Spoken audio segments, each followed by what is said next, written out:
So guys, what if Godlike Naruto met his Evil Legendary Ancestor movie 1? Naruto sat alone and dejected on a swing in the courtyard of the academy. He had just failed the graduation exam for the third time, and had to sit and watch his classmates celebrate with their families. Some of the parents noticed him looking at them and began to comment. Good thing that little beast failed. What were they thinking, letting him into the academy? I know. Why didn't the Sandame just kill that thing when he had the chance? Naruto had heard enough. He angrily marched straight back to the classroom to collect what little he had when he was stopped by Mizuki. Mizuki told Naruto of a secret way to become a genin.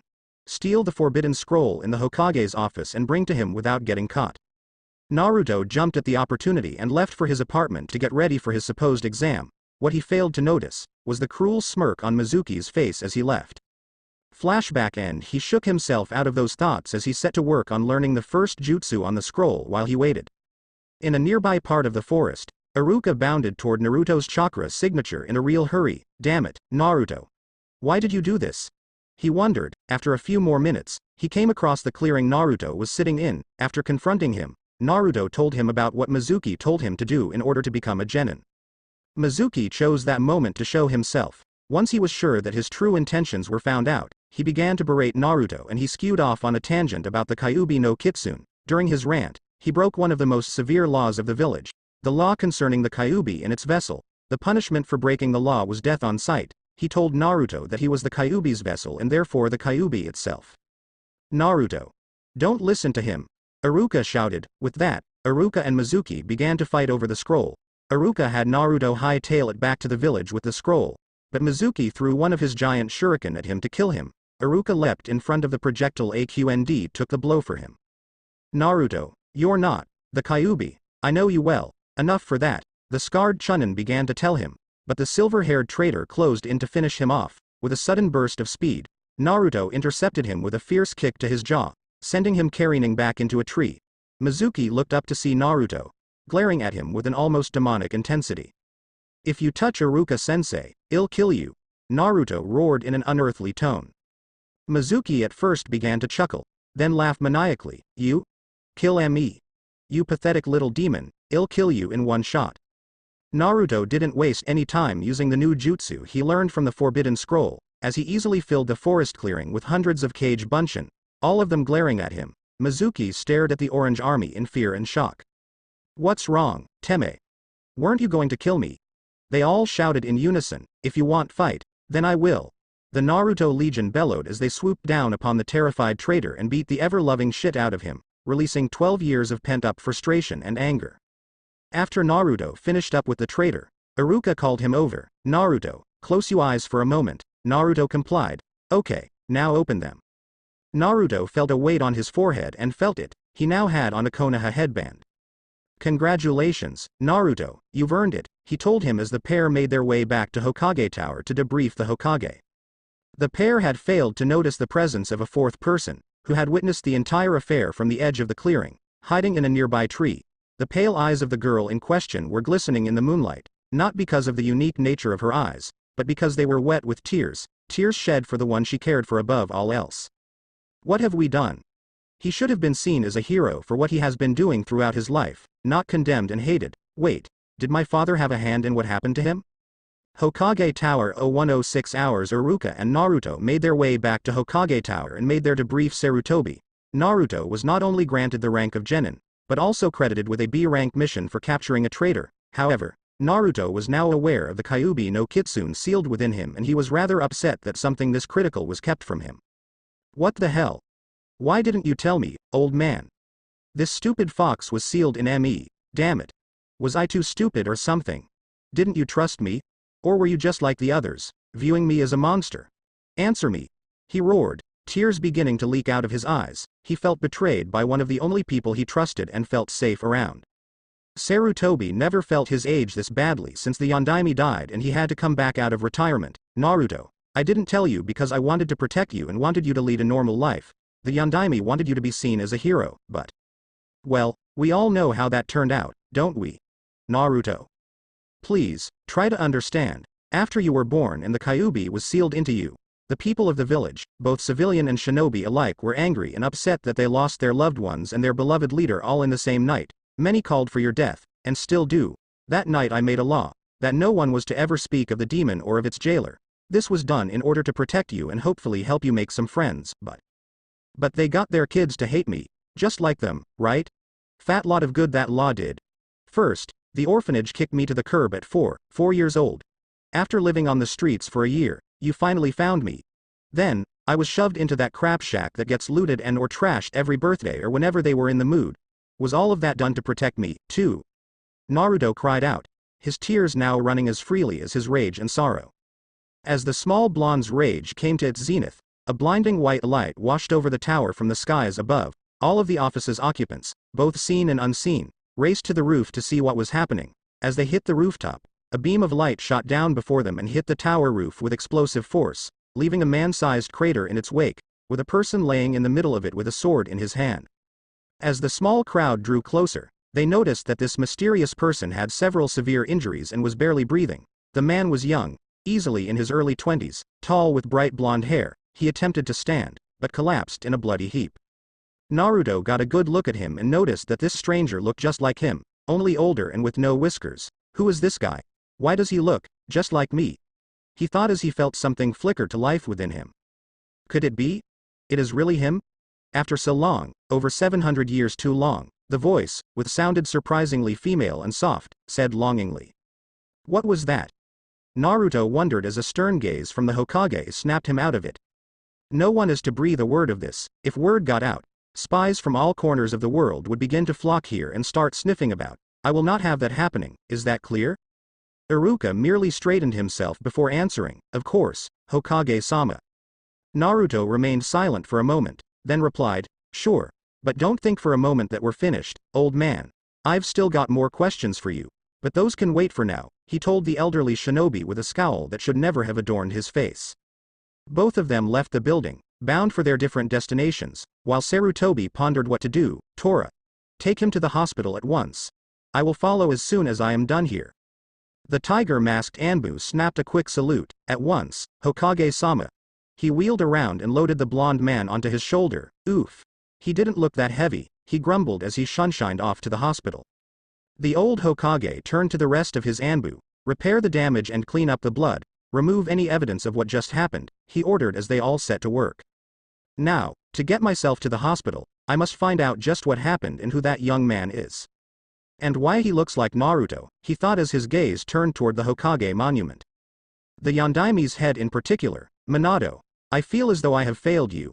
This village has all but spit on the sacrifice your son and yourself have made. I failed to make them understand and failed to protect the poor boy from this village's ignorance and hatred. Now, I fear Naruto will never trust me or this village ever again. The kind, happy and smiling little boy I once knew is now gone. How can I ever make up to the lapses in judgment that cost you so dearly, Naruto?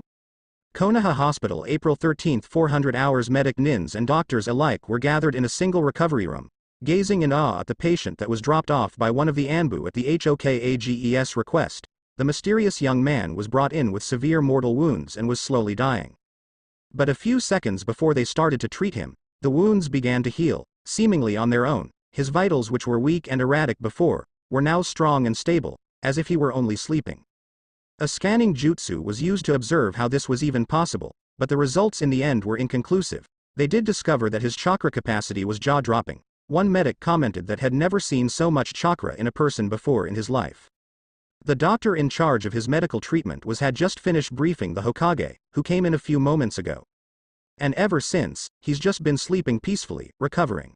Sarutobi was carefully weighing what he was just told. His healing rate is nothing short of astounding. Only Naruto or other Jinchuriki like himself have ever healed that quickly. I must know more, he told himself inwardly. He turned to the nearest Anbu guard. Go and fetch Inoichi Yamanaka immediately. Tell him this is urgent, highly urgent. The Anbu in question snapped to attention and saluted. He then got to the task he was assigned. 30 minutes later saw Inoichi in front of the Hokage and being briefed on the situation. Let me get this straight. You want me to take a peek in his head while he's out and see who he is and why he's here? That's about the long and short of it. Yes, if you sense any hostility, pull out at once and we will find other means. While you are in there, I've got my own suspicions to confirm. Sarutobi instructed him as he began to prepare. Inoichi pulled up a chair to the blonde stranger's bedside and used his clan's signature jutsu. The stranger's mindscape. Inoichi opened his eyes to find that the jutsu was a success. He found himself in a long, dimly lit hallway, lined with heavy-looking wooden doors that seemed to stretch on forever. His mind and thoughts seemed to be fairly organized. I think that I should try a door, he mused as he twisted the knob on the first door he found, opened the door and walked inside. Inside of the room, the decorum was like that of a meeting or planning room. There was a large wooden table surrounded by comfortable chairs. At the foot of the table sat a projector. On the wall in front of it was a white projection screen. Inoichi flipped the switch, took a seat, and began to watch what was on the reel. These must be his memories, based on the content. He watched as a beautiful, red-haired young woman, same age as his subject, came into view, but his reaction was surprise. Kei Kushina Uzumaki. He thought wildly for a moment, but realized that this girl was much younger than the person he was thinking of. Still, the resemblance is quite astonishing. I'd swear that she was her daughter or twin sister. Ichigo-kun. Come on, let's go. She giggled, while pulling the young man along. So, his name is Ichigo, interesting. All of these memories must be some of his happier ones. He seems like a decent young man. The mind jutsu expert concluded as watched more of his memories. This time, he saw what the young man was capable of in battle. He fought against what seemed to be mechanical golems and strange creatures that refused to die, until he asserted himself with a little more authority. Inoichi was shocked. Ichigo had literally willed the wind around him and the water in the air to attack his enemies. Several dragons made of both elements roared to life as they launched themselves in all directions into his adversaries, ripping them apart with disturbing ease. What was that? Futon and Suiten jutsu without hand seals. It's like, those elements are obeying his will, like he owns them. Amazing. Next, as if this were a showcase of his abilities, Inoichi watched as Ichigo fought with a massive degree of skill and power in taijutsu and with a multitude of different styles, some of which had never seen before. The young blonde moved so quickly, he was only a blur most of the time. The projector finally came to a stop. This young man. What is he? Just how powerful is he, and where were all of these places that I saw? Suddenly a voice rang out from the doorway. Who are you? What are you doing in my head? The voice called out, sounding more puzzled than anything. The senior Yamanaka turned around to find the very person whose mind he was loitering around in. He was at a loss. It was the first time he had been mentally confronted like this, but kept himself composed. He also took the opportunity to introduce himself. I am Inoichi Yamanaka, a shinobi of Konoha, which is where you are currently, or to specific, its hospital, Ichigo-san. Whatever scrap you got into left some serious, even life-threatening wounds, but somehow, your body healed them in record time, due to the strange circumstances of your arrival and your amazingly quick healing. The leader of our village asked me to poke around in your head for information and to determine if you were a hostile threat. You did, huh? So, you saw me fight? Yes, I did. I must say that I was deeply impressed. Your level of elemental mastery over water hasn't been seen since the Niidaime. Your skill with taijutsu is something that our own taijutsu expert would be hard-pressed to match, especially from one so young. Ichigo looked gobsmacked. He wasn't frightened.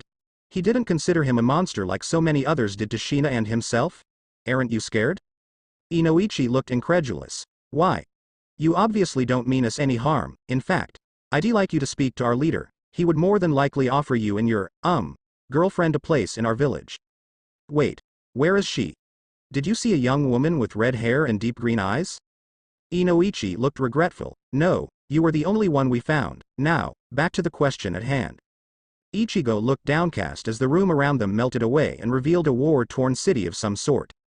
Flashback. Ichigo stood amid the ruins of the town he and Shina had been staying. The chimeras and mech soldiers that had been hounding them since their escape from the Erebus labs had laid waste to a once peaceful German town. He had told Shina to take cover while he bought her enough time to escape. She had been injured in a previous battle and she didn't heal as fast as he did, so he hid her away.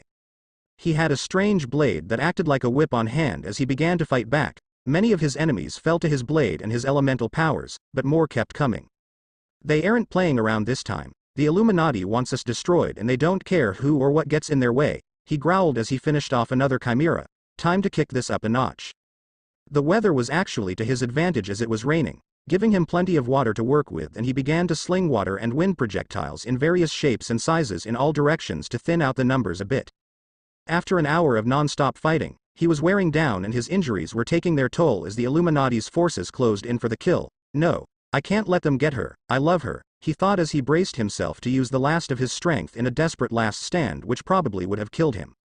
From out of nowhere, a mighty roar sounded, stunning all present. Suddenly a massive fox dropped in front of the weakened Ichigo, draping some of its 9 tails around him protectively. It then blew the remaining enemy forces away with a mighty sweep of its remaining tails. Riding in the snout of the majestic beast was a young woman with flaming red hair. Ichigo-kun. You're alive. She cried out in relief. She vaulted down to him and hugged him for dear life. She saved me and brought me here to you, she told him, motioning to the massive fox. He looked at it with gratitude in his eyes. Thank you, Sake, you saved her life. I am in your debt. The giant fox replied in a very gentle and surprisingly enough, a female voice, no, I haven't even begun to repay the debt that myself and the rest of my kind owe to the 2 of you. I will always watch over you as a guardian and any future kits you may have, she told them with unmistakable mischievousness in her voice. You have my word, on my honor, she added solemnly. He leaned in and hugged her snout with an arm still around Sheena. Thank you, Kyuubi. In the distance, they all heard the sound of something big approaching them from the air, followed by the sound of something large being dropped near them. Ichigo knew what it was and became alarmed. It's an N2 mine. Sake, protect her. He bellowed as he used the last of his power to erect a barrier of chakra around them. She didn't have enough time to argue. As the bomb detonated nearby, the shockwaves were upon them nearly an instant later, destroying everything in its path. The energy from the explosive device collided with the barriers that Sake and Ichigo threw up. They held firm for a moment, but then Ichigo's wavered from combat fatigue and chakra depletion. Suddenly, the 2 opposing forces ripped open a hole in the fabric of time and space. The vortex had begun to pull at him and in a moment of weakness, pulled him inside. The final thing he heard was 2 female voices crying out, no. End flashback. Inoichi sat down in one of the room's chairs in shock of what he just learned. The Kyuubi. What were you doing with the Kyuubi no Kitsune? Did you order it to attack us 12 years ago? He bellowed in anger. Ichigo looked at him like he grew another head. What? God no. You just saw all of my memories. She was once just a normal, docile fox spirit when she and 8 other spirits were captured to turned into weapons. Sheena and myself were engineered to be partnered with them, as well as being weapons ourselves. We broke free with the help of 3 people who were involved with the project. They had a change of conscience and freed us. They were Guren Hyuga, Kyohaku Senju who helped track and trap the spirits, and Futaba Yuhi who had a hand in creating myself and Sheena from Norman human babies. Senju, Hyuga, Yuhi. What is going on here? But, he can't be lying, or I'd know about it. Then, Inoichi paused as realization dawned on him. All of those objects, those places and names, no doubt about it, he's actually from the pre-Sage era. He mentally exclaimed, but then grew somber. Sadly, the people he knew and loved are all long dead. He is truly alone now, the only survivor of his kind, he concluded. Ichigo felt a mental tug. Well, looks like I should be able to regain consciousness now. We'll talk more on the other side, he told the mind jutsu expert as he gave said person a quick mental shove back into his own body. Well, time to find out just what the hell is going on here.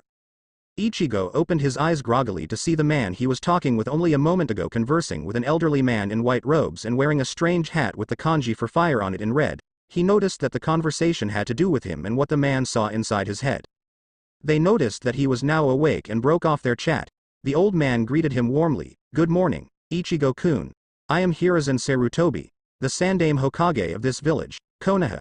I understand from Yamanaka-san that you are a long way from home, about 700 years, we've estimated, I am sorry to say. Ichigo felt his blood freeze. Visions of Sheena's bright and loving smile flashed before his crystal blue eyes, then vanished as tears formed in them. No, this has to be a mistake, or a nightmare. This can't be happening. Please God, no, he began to whimper.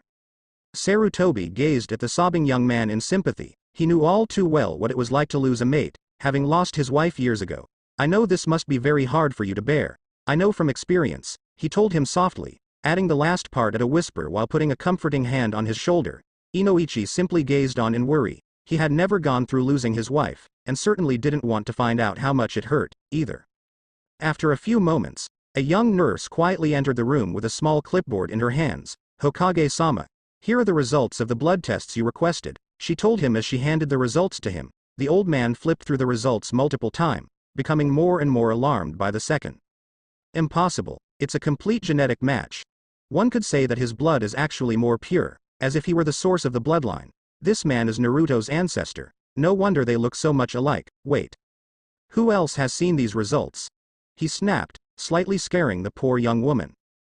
Besides myself. Oh, only the lab technician, sir, she squeaked out. The elderly shinobi sighed in relief, then responded, no one is to know of these results. I want you and the same person to run a new series of tests, against his blood again in these two individuals, he ordered as he inscribed the two people's names. Understandably, the young nurse gasped in shock, why you can't be serious. Yes, I am, now go. Tell no one or the penalty is death, he told her in a stern tone, one befitting a leader as she scrambled off. He turned to the grieving young man before him, Ichigo-kun. I have a question for you, he said aloud, getting his attention before lowering his voice. Did you and Shina-chan get intimate at any time? Ichigo blushed and flustered for a moment, then offered a weak nod. Sarutobi began to smile. Then I have some good news for you. You have descendants, one of whom lives right here in this village and looks just like you. You mean, she was pregnant, with my child? Sake, she knew, and protected her. Ichigo breathed out, too shocked for anything else. The old Hokage started as he began to tell him about Naruto's past, warts and all. He believed that Ichigo deserved to know the whole truth. Ichigo was ecstatic with the news that he had descendants, he and Shina had children, and they had kids of their own and so on and so forth. However, his face fell into a Furase scowl when he was told of Naruto's treatment. When he asked why, Sarutobi told him of the Kyuubi and how it attacked the village the night Naruto was born, and how it was sealed within him. Ichigo gave a dismayed sigh as he palmed his face. Even after all these years, humans still haven't gotten any more tolerant of anything different that they are, he muttered. Sarutobi winced at the acid in his tone, but remembered his abilities. Well, here, your abilities would be most welcome, and Naruto is a part of our shinobi forces now. You're asking me to join, aren't you? He asked with a slight smirk, then waved his hand dismissively. I would have asked you, anyway. The old man was now grinning from ear to ear. This was like hitting pay dirt as far as force strength went. I think my day just got better. I just might find forgiveness after all, he thought as the three men went over plans to watch of the blonde-haired fox boy in question. Ichigo proposed that he get an apartment right next to Naruto's to make it easier to make initial contact with him and make continued contact less suspicious to all around him. It wasn't that Sarutobi didn't trust a vast majority of his ninja where Naruto was concerned. Actually, he didn't. He didn't want others knowing to make things even more complicated. Not even his future teacher or teammates, or even Naruto himself until the time was right. The elderly leader learned of the young blonde's battle abilities and ties to the Kyuubi through Inoichi. Sarutobi was shocked at the origin to the fearsome Biju, but he became more understanding of their seemingly violent nature after the details were explained. He wanted to try to contact the Kyuubi directly and get her reasons for attacking the village. The old man welcomed him into the village's ninja forces and commissioned him as a Junin, and gave him his headband and Junin vest. He also assigned him to an apartment right next door to Naruto to make it easier to keep tabs on the boy. Ichigo was also given a pay advance to procure any equipment, furnishings, and supplies that he might need. Inoichi still had many questions about his new young fellow blonde, like about his sword, had never seen anything like before in his life. So, Ichigo-kun, about that sword of yours, exactly what kind of blade is it? Oh. I call it the Viper Blade. I found it a few years ago and it seemed natural to me. He chirped, giving him a brief demonstration by lashing out with it at a nearby tree. The blade seemed to separate and act like a whip, but it sliced cleanly through the tree like a sharp kunai through paper. Neat, huh? He said. The briefing was now over and Ichigo was anxious to go get settled into his new pad. Inoichi offered to show him around the village, to which his fellow blonde accepted. Their first stop was an outfitter, so that Ichigo could draw some basic weapons and supplies. As well as proper shinobi clothing, he stepped out of the shop actually looking the part of a Konoha Junin, with a short sword strapped to his lower back with his whip blade strapped across it. He also now wore metal arm guards on his forearms with fingerless gloves. Next was a bite to eat and then to his apartment, where Inoichi informed him that should he need anything, ask him. He was given his address and where he works. Meanwhile, back at the tower, Sarutobi sank into his chair, really feeling his age this time. His mind mulled over all that he had learned and tried to sort it all out. He now knew more about the pre-Sage era than most, if not all historians in the village, not to mention the true origins of the Biju, and their original purpose. Just before he could close his eyes for a few minutes of sleep, the same nurse from the hospital burst into the office, gasping for breath as if she sprinted the entire distance to the tower. Here, results, she wheezed as she handed him the lab results, after which he told her to sit down and catch her breath. The results didn't shock him as much as they should have. Both share genetic markers in common with him. Inoichi did say that this Shina was the spitting image of Kushina-chan, Maybe at one point, the bloodline split off, one side forming the Namikaze and the other the Uzumaki. Both clans just got a second chance at survival, he mused before turning his attention back to the young woman. This information is top secret, destroy all samples and records pertaining to this individual, same rules apply. She didn't have to have that explained to her, as it was very clear as to what would happen if she divulged that information. Hi, Hokage-sama, she replied as she made her way back to the hospital to carry out her orders. Sarutobi didn't have time to relax, though. The Junin senseis were due in for their team assignments any minute now. With a tired sigh, he called them in. 9 Junin filed into the spacious office, 3 of which stuck out. One was his own son, Asuma. He possessed the same beard and penchant for tobacco as his father. Also, he had at one time served the fire daimyo as a personal guard. He was slated to lead and train the new Ino Shika Cho trio. He accepted the assignment with an amused expression. The next was a newer Junin kunoichi by the name of Kuranaya Yuhi. She accepted Team 8, a team that was to specialize in tracking and recon work. She was a moderate workaholic with a somewhat reserved personality, but she had her own reasons for wanting the Hyuga heiress on her team. Finally, there was Kakashi Hatake, son of the famous White Fang Sakumo Hatake, as well as being known far and wide himself as the infamous copy ninja, our Sharingan Kakashi. He was assigned to Team 7. He had wanted to train the Uchiha survivor for some time now. The third team member, however, he was less than enthusiastic about. Naruto Uzumaki, dead last in all classes, scraping the bottom of the barrel in all skills, what a waste of time.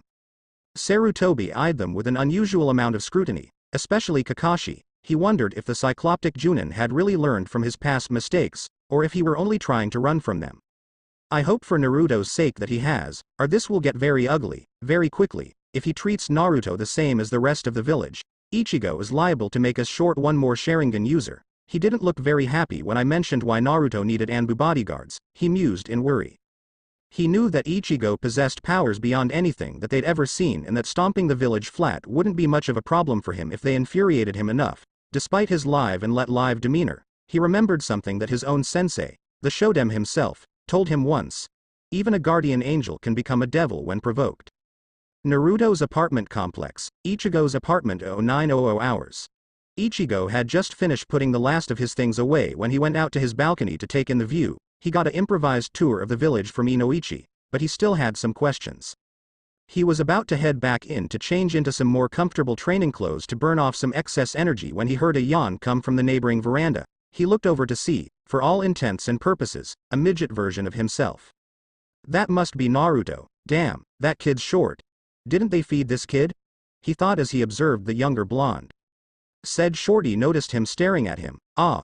What are you doing here? He yelled in surprise.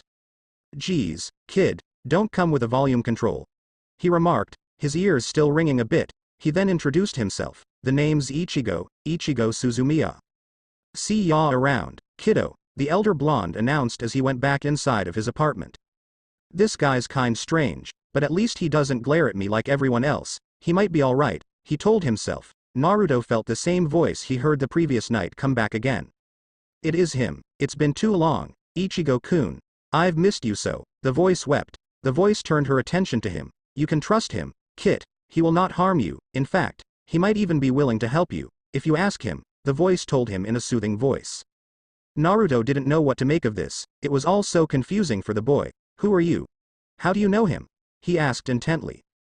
I am called the Kyuubi no Kitsune, my child, she told him kindly. He was suddenly pulled into the depths of his mind and found himself standing before a massive barred gate with a tag on it that said seal. Beyond the bars, lurked the most massive beast he thought had ever seen, a 30-story tall fox with 9 massive tails. Naruto was dumbstruck and awed by the sight, until he put 2 and 2 together. This thing was the reason why he was hated so much. His awe turned into anger at the realization of that fact. You, he growled at her as he trembled in rage. Sake was not going to be denied her explanation. Naruto-kun. I must tell you my side of the story of what happened the night I was sealed away into you. I came to the village to fulfill an oath I made over 700 years ago to an ancestor of yours. An oath to protect his kids for the rest of my days. I was bound by a debt of honor to serve as your family's guardian beast. Upon approaching the village, I was ambushed and placed under a genjutsu by a man with eyes that looked like a pinwheel. The illusion caused me to fly into a rage, destroying everything in my path. I continued to rampage until I met the Yondaime, who looked so much like the person I swore my oath to. I was so shocked that I paused, which gave him the opening he needed to seal me into you, she told him as softly as she could, somehow quelling his anger as she did so. As if to further reinforce what she told him, she shifted down to her human form, a somewhat tall woman with fire-red hair and crimson eyes, wearing an elegant light blue-colored kimono with honey brown-colored maple leaves adorning it, topped off by her red fox ears and her 9 tails, swishing gracefully behind her. Naruto was stunned into silence by her new appearance. Wow, she's beautiful, he thought as he asked her what was on his mind. I am sorry that I got mad at you, it's just that, all this time, he began as tears rolled down his cheeks. Sake saw this and knew what to do for her young container. She drew him into the cage and into a gentle embrace, the kind that only a mother could offer. I know, Naruto-kun, your life has been racked with heartbreak and sorrow, with pain and loneliness that could have broken even the strongest hearts, yet yours held fast. I can't even begin to tell you how proud I am of you. My kit, she told him as she covered her small blonde host with her tails, allowing him to find some sort of reprieve. As Naruto rested in her tails, Sake fondly played with his spiky hair while thinking about all that she had learned that day. I will protect this kit, with my very soul if need be. I failed to protect your descendants before, but I will fulfill my oath by protecting this boy with all of my remaining powers, I swear it, she vowed as she too fell into a peaceful slumber. 4 days later, April 17, 0730 hours, Naruto's apartment. Naruto had woken up grudgingly with the shrill sound of his seemingly third-hand alarm clock. He then got up, showered, and began to boil some water for his ramen. During the 3-minute wait, his mind wandered back over the past 4 days. He had gotten acquainted with his new neighbor, Ichigo, on a more casual level. He wandered into a clearing that the older blonde was training in by chance, and was awestruck by the moves, techniques, and weapon that he used. The blade separated and almost seemed as if it were alive. For a guy of his height, he was pretty graceful. He effortlessly bisected a pair training posts like paper before letting his blade come back together, a little flashy, but deadly effective. Ichigo then noticed that he was being watched, so, the runt came to watch. Huh? He smiled to himself, may as well put on the best damn show he's ever seen. Naruto noticed that the air around him was becoming still and parched, while water began to spin and form around the elder shinobi. He then raised his hand and the water shot out at a nearby tree, splitting it in half with a thunderous crack. It wasn't the sheer power of the jutsu that floored the young Jinchuriki, but the fact that he didn't use any hand seals to do what he did. It was as if the water was a living extension of himself and did as he commanded. Sake watched from inside the seal. She knew that he was showing off in order to catch Naruto's attention, but was still surprised that a human in any form could wield such immense power. She knew that he wanted to train Naruto, and knew that no one else would. The short blonde was snapped out of his awe by Ichigo calling out to him, "Hey there, short stuff. Like what you saw?" His neighbor called out to him with a warm smile, "I guess he'll see what he wants. Kid could use some kind of positive attention." "How did you do that?" "That was awesome," Naruto exclaimed loudly. Ichigo smirked and rubbed the bridge of his nose proudly. "That is a secret, little buddy," he teased. "What?" "Ah, come on. Can't you teach me anything? Come on. Please," he begged, turning on the puppy dog eyes. Ichigo looked at the boy incredulously for a moment, then burst out into gut-busting laughter, falling to the ground while doing so. When he recovered, he looked Naruto in the eye. "When you look at me like that, how can I refuse?" he told him jokingly. For the next 4 days, Naruto was practically his neighbor's shadow, hanging off of the elder blonde's every word. They went through chakra control techniques, some simple taijutsu and grappling. In return, Naruto taught him the Kage Bunshin, something that Ichigo found extremely useful. Then, the two neighbors just chatted over bowls of ramen at Ichiraku's, like they had been friends and neighbors for years. Ichigo was well received by the ramen chef and his daughter, seeing as the tall Junin had all but taken Naruto under his wing. The boy came in all scuffed up, dirty and tired, but smiling after every training session. He had learned in just those 4 days, far more than he learned in the first 3 years of the academy. All it took was a patient teacher with a sharp eye to see the boy's latent potential. Those 4 days were some of the happiest Naruto had in a long time, not to mention productive. He now had a very good friend that was also a Junin, who was willing to take the time to teach him things. Naruto had a nightmare the 3rd night and was screaming out. Ichigo had heard him and burst into the small apartment, thinking that some stupid villager had attacked his new friend. He realized that it was only a nightmare, but still tried to calm him down. "Shish, it's all right, kiddo, it's just me," the older blonde told him softly to soothe him. Inside, the Kyuubi was doing the same thing. His mind was a real mess due to the nightmare, and it was affecting her as well. She held her host's mental figure tightly with her arms and tails, while trying to soothe the boy's pain. Shish, it's okay. My little kit, I won't let them hurt you. Be at ease, the fox demoness whispered in his ear while she sang him a gentle lullaby. Sake noticed that his breathing was calming down and his body began to go slack and relaxed. The mighty demoness shed a tear at the damage the village had done to the innocent boy over the years. They have the nerve to call me a demon. They have proven themselves more like the evil monsters that they claim me to be than I could ever become, and this poor kid has paid the price for their gross ignorance. I'll watch over you while you sleep, Naruto-kun. I will make sure no more nightmares come to harm you. Naruto was taken out of his musings by the sound of his timer going off, telling him that his ramen was ready to eat. He quickly ate his breakfast, did his dishes, and left for the academy, for the final time. Naruto wasted no time in getting to his soon-to-be old classroom. He was in a somewhat more cheerful mood as he moved to take his seat. Shikamaru Nara noticed his walk past him. That can't be right, he thought. Hey, Naruto, didn't you fail the exam? Not that I mind you being here, he asked the bright blonde genin.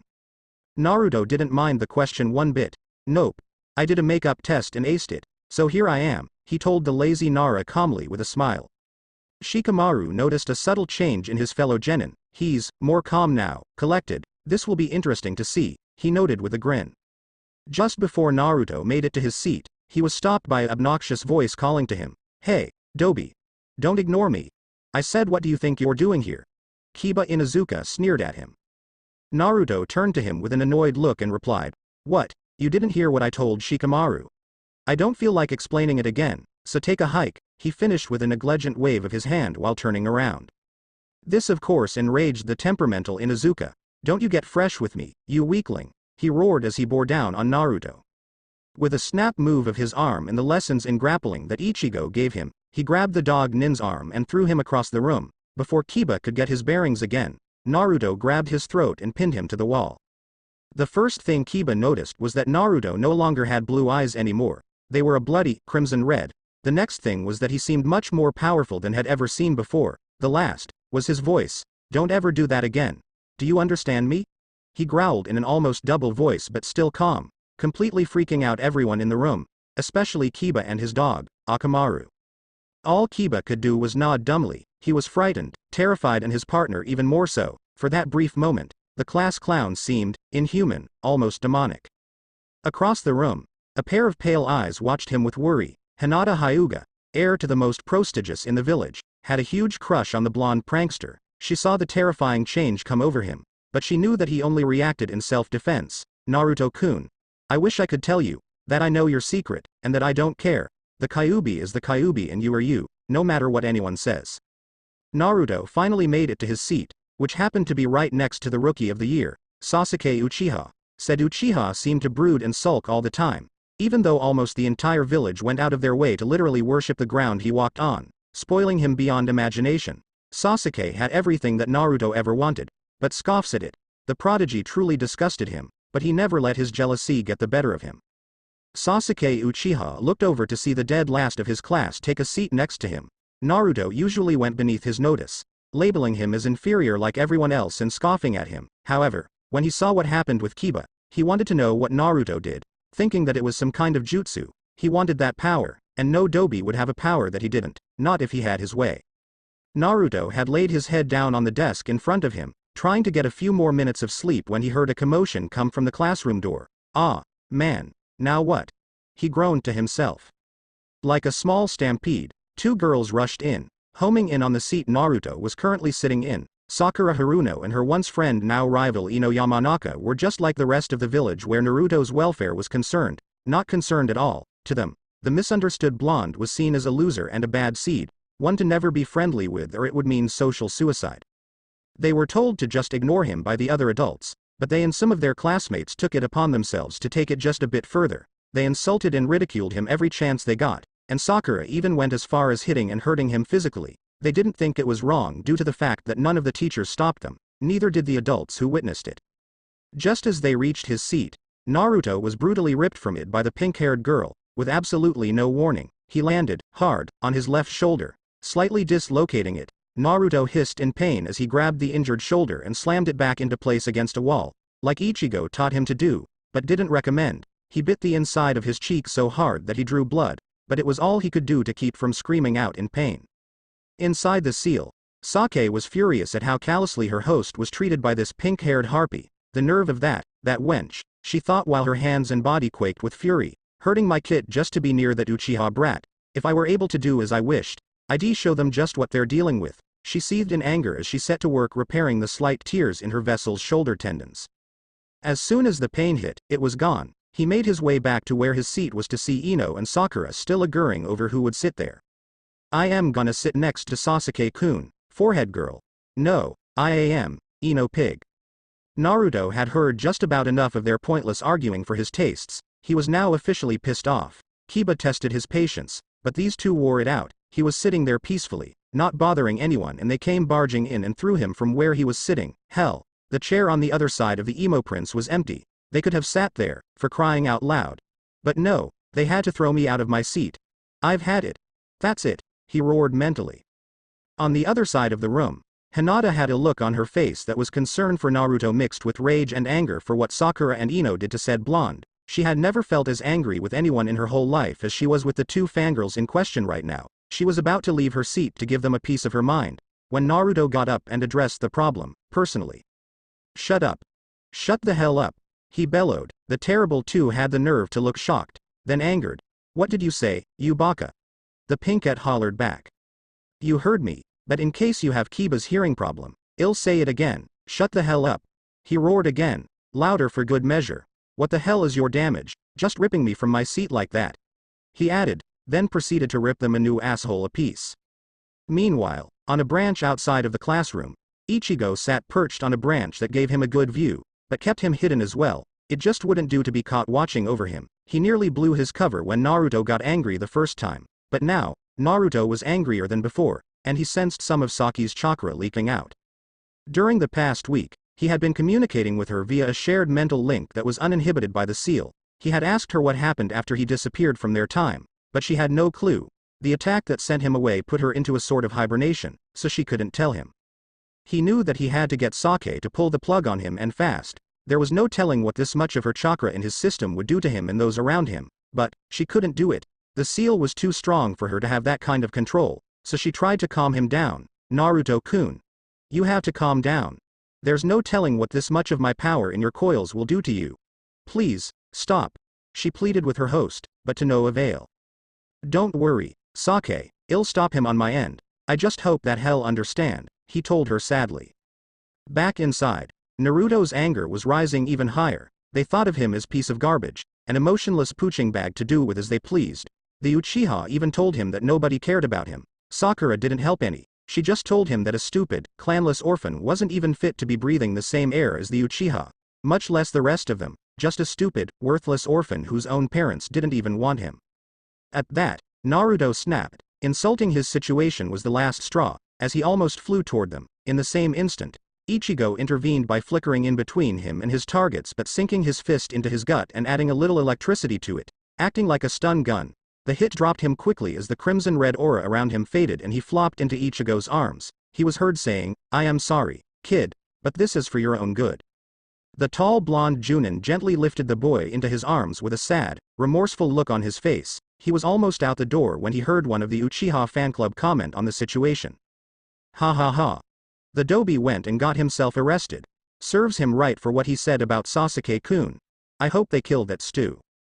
She never got to finish, as she now felt the kiss of a very sharp blade to her neck. She looked over to where the older shinobi was before, only to see Naruto resting on an unused table with the ninja in question nowhere to be found, except right behind her. If you value your life, you will be silent, he told her, venom and fury laced into his tone. The killing intent that he was radiating was permeating the room, making it hard to breathe except for a select group of people, those who treated Naruto with some semblance of respect. I am not here to arrest him, he told them as he resheathed his short sword. I am only here to bring him to Hokage-sama, as he wishes to speak with him. Then I find all of this. I must say that I am thoroughly disgusted by your actions. What happened was completely uncalled for, and you, he pointed to Sakura and Ino, were the ones who struck first. I have no doubts that if I hadn't stopped him, you two wouldn't be breathing right now, so consider yourselves lucky. Next time, you may not be so fortunate. Ino looked indignant at the insinuation. Ha! Sasuke-kun would have saved us. It doesn't matter how strong the baka is. Sasuke-kun will always be stronger. After all, what can some stupid orphan do, anyway? This comment really said of the normally calm blonde. He hit her with a glare that was packed to the gills with killer intent that made her collapse to her knees with fear. You know nothing, you ignorant little girl. He growled in an inhuman-sounding tone. You don't know, he continued, in a quieter, more pained and subdued tone. The pain, being all alone, with no one to help you. Everyone hating you for something you can't help and they can't understand, he finished, hugging himself slightly, as he relived part of his past. You're just weak, just like the Dobi and the rest of this village. A cold voice sneered from the side of the room. Uchiha Sasuke stepped into the center of the room, his fangirls rallying behind him. Sakura piped up. Sasuke-kun is right. Hell be the strongest in the village before long. After they make him Hokage, even you will bow to him. Ichigo looked at her like she grew another head, as did Shikamaru and Hinata. Geez, listen to yourselves. Do you have any idea how dumb you sound? The lazy genius drawled, blind faith and ignorant devotion are both dead ends in the shinobi way of life. They started some of the worst tragedies in history. Ichigo added his knowledge into the argument. I agree. Those traits turned a once peaceful country into a genocide machine, nearly driving an entire race in extinction. They made a religions of peace and goodwill, into fanatical and bloodthirsty mobs that murdered all those who disagreed with them. Tell me, where do you see your version leading you? The crowd was struck dumb by his words. Even the fangirls had nothing to say that could counter that argument. Iruka, who walked into the room to hear that, could only nod at the wisdom of those words. I agree as well. Blind fanaticism is foolish and very dangerous in this line of work. I've seen firsthand the kind of horrors that blind faith can give rise to. This time, Hinata added a response, admitting that you are in pain is not weakness, but itself a form of strength. He always felt the pain, but never surrendered to it. I've watched him for a long time, and I know the real him. He is far stronger than I could ever hope to be. The young Hyuga spoke, pride clearly present in her tone. She looks just like Gurren. Her eyes, face, and even her voice are the same. Sakura gave a rather unladylike snort at the statement. Whatever, just because you like the baka, doesn't mean, she would have finished, but a pair of activated Byakugan eyes and a glowing palm mere fractions of an inch from her face silenced her. Not one more word, Hinata spat. Her words filled to the brim with barely contained fury. I've had it with you and the rest of your kind. You fangirls really are a despicable breed. You will leave Naruto-kun alone, or you will regret it. Do not think that I am weak. I was merely holding back for fear of killing someone, but now I will not let such concerns stay my hand any longer. Do you understand? All the Pinkette could do was nod. They had never seen the shy and timid Hyuga girl like this, so they had no clue what she would do if they tested her. Ichigo gave her a grateful look. Thank you. This boy has been mistreated for far too long. It warmed my heart to hear you express that. He thanked her, then turned his head to Shikamaru. You, too. It's nice to see someone so young with such a level head. Gurren, I'll protect this child of your lineage, with my very life. It seems as though she has a bit of a crush on Naruto. I'll see if I can nurse it along, he vowed mentally as he gave her a gentle smile. The similarity of this new Junin and her crush wasn't lost on the Hyuga heiress as she summoned up the nerve to ask him a question. Anyo, who are you? I've never seen you before, but you seem to look just like Naruto-kun. It was an honest enough question, so he figured it deserved an equally honest answer. Me? I am his neighbor. The name's Ichigo Suzumiya. As for the resemblance, just a coincidence. Hinata seemed satisfied with that answer and introduced herself. I must apologize for my ill manners. I am Hinata Hyuga. It is a pleasure to meet you, Suzumiya-san, she told him in a polite and gentle tone with a graceful bow. Shikamaru smirked a bit at this new Junin's relaxed attitude. Shikamaru Nara here. Nice to meet you, Suzumiya-san. Iruka shared the same smirk and decided to introduce himself as well. My name is Iruka Amino, their instructor. A pleasure, Suzumiya-san, he greeted, extending his hand for a handshake, which Ichigo took up with a smile. Ichigo chuckled warmly at the honorific. No worries, it's alright, you guys can just call me Ichigo, he told them as he hefted an unconscious Naruto into his arms. Iruka-san, could you pass on a message to whomever Naruto's Junin-sensei might be that I have taken him to see Hokage-sama? Sure, but why? Ichigo's voice took on a serious and professional tone. Tell whomever it is that it has to do with his condition and October 10th. Iruka caught the meaning in the message and nodded, understanding the need to see the Hokage so urgently. Right, I'll inform him or her and direct them your way. Thank you, Iruka-san. I must be going now, he answered the school teacher, his voice echoing as he flickered away in a burst of pure speed and leaving behind a bewildered class. Iruka cleared his throat to get the attention of the class for team assignments. Team 7 will be Naruto Uzumaki, Sakura Haruno, and Sasuke Uchiha. Your Junin-sensei will be Kakashi Hatake. Sakura balked at the mention of Naruto being on her team. Why'd I have to get saddled with the Dobi? That's not fair. She whined to Iruka, but he just wouldn't have it. These teams are decided upon by the Hokage himself. Would you claim to know better than him, Miss Haruno?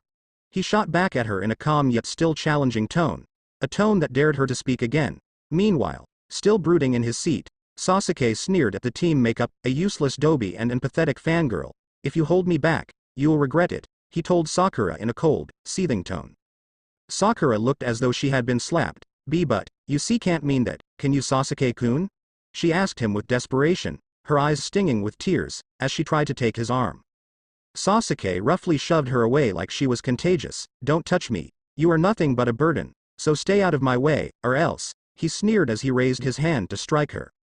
Shikamaru had seen enough. He might not like Sakura, but she was a fellow Konoha shinobi like him, and his mother had pounded some chivalry into him. He used his Kagemane jutsu to restrain Sasuke from doing anything else. Choji followed his lead, expanding his hands and arms to trap the Uchiha. That's enough. Uchiha, the lazy Nara growled. Ino couldn't believe what these two were doing to the object of her affections as she began to berate them. What the hell are you doing to Sasuke-kun? Choji fielded the response for this one, the same thing that Naruto would have done if he did that to you or anyone else. The large Akamichi boy answered her calmly. Ino was now floundering for answers and excuses as to why her crush would be so callous and cruel. He was just, she stammered out, but was cut off by none other than Shino Aburame. Why do you continue to make excuses for him when you know what he is really like? This is clearly not logical or rational behavior, the silent bug nin stated in a rather clear tone than his usual silent one. Iruka had also seen enough. He bellowed, not even using the famed big head that he normally used when reprimanding students. This told the class that he was really pissed off this time. This also caused the two longtime friends to release Sasuke. Sasuke Uchiha. What you just showed was blatant disregard for your teammates and contempt for your fellow shinobi. If it were within my authority, I would take your headband right now and ban you from ever becoming a ninja. You will be silent and I will hear about no more of your little temper tantrums, he growled out, getting into Sasuke's face for effect. Is that clear? He added. Sasuke simply huffed, turned on his heel, and sat in the back of the class, sulking over being yelled at. Iruka shook his head and continued on down the list. Team 8 will be Hinata Hyuga, Shino Aburame, and Kiba Inuzuka. Your Junin-sensei will be Kurenai Yuhi. Hinata's face fell in disappointment. She wanted at least Naruto on her team, but she would have to make do. It would be unseemly to complain about something that was set in stone, especially after the scene Team 7 caused. Poor Naruto-kun, on a team that hates him. I hope that at least the sensei is nice to him, she hoped. Team 10 will be Shikamaru Nara, Choji Akamichi, and Ino Yamanaka. Your Junin-sensei will be Asuma Sarutobi. That concludes the pairing for this class. I wish you all the best of luck in your new careers, he told them as he left the classroom. Ino was oddly quiet about the team makeups. On one hand she still held her affections for the Uchiha, but when he was about to hit Sakura like he did, she was left with some serious doubts. She also remembered what Choji told her, that Naruto would have done the same as Shikamaru did and jumped to her aid, regardless of the fact that they openly hated him. It all gave her a lot to think about. The other senseis came in and took their students away, but Team 7's sensei was still not there. Sakura kept her distance from Sasuke for the time being. She was currently warring with herself over how to take what happened. Damn that stupid Naruto. This is all his fault. She ranted in her head. Her inner self, normally silent since she began her crush on Sasuke, began to rage back at her. Don't you dare blame this on Naruto. You've always known that Sasuke was like this, but you've always been too blind to see it. Naruto was always nice to you and everyone else, until you all kicked him when he was down. That disgusted me more than the constant fawning and time you've wasted on that brooding jerk. Oh yeah. Then why did that baka flip out like he did? He had no reason to, she counter-argued until being cut off by inner Sakura. Save the excuses. You, in all your brilliance, attacked him first. You ripped him from his chair and hurt his shoulder, then you have the nerve to throw the fact that he has no one to come home to in his face. That was low, even for you. Snarled. She was the voice of reason that Sakura somehow found a way to keep on lockdown, but enough was enough. She knew that her ill opinion of Naruto didn't come from her parents, but from gossip and rumors. The presence of the Uchiha was even more of a bad influence. This new information about the whiskered blonde only further fueled her dislike for his treatment, but her vessel was too easily influenced and gullible to see the boy for who he really was. He was sad, lonely, and calling out for help to a world that seems disgusted with his very existence. Her heart went out to him, it really did, but with the fangirl persona in place as the main face, there was nothing she could do but try to talk some sense into her host. Sakura was at a loss for words at the fury of her inner self, but her fangirl tendencies once again took control. So what? He's still just annoying and stupid. No wonder nobody would adopt him. Inner Sakura was speechless at the sheer cruelty of those words. How could you? She breathed. She couldn't believe what she heard, but quickly recovered. This is unforgivable.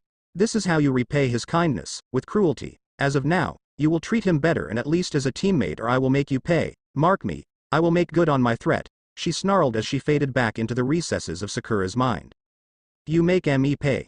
Yeah, right, she snorted. Sakura had no intention of heeding the warning of her inner self. She was just too set in her ways to just change overnight, let alone eventually. She was snapped out of her thoughts by the sound to the classroom door opening and closing. She looked to the doorway to see a tall, lanky-looking Junin.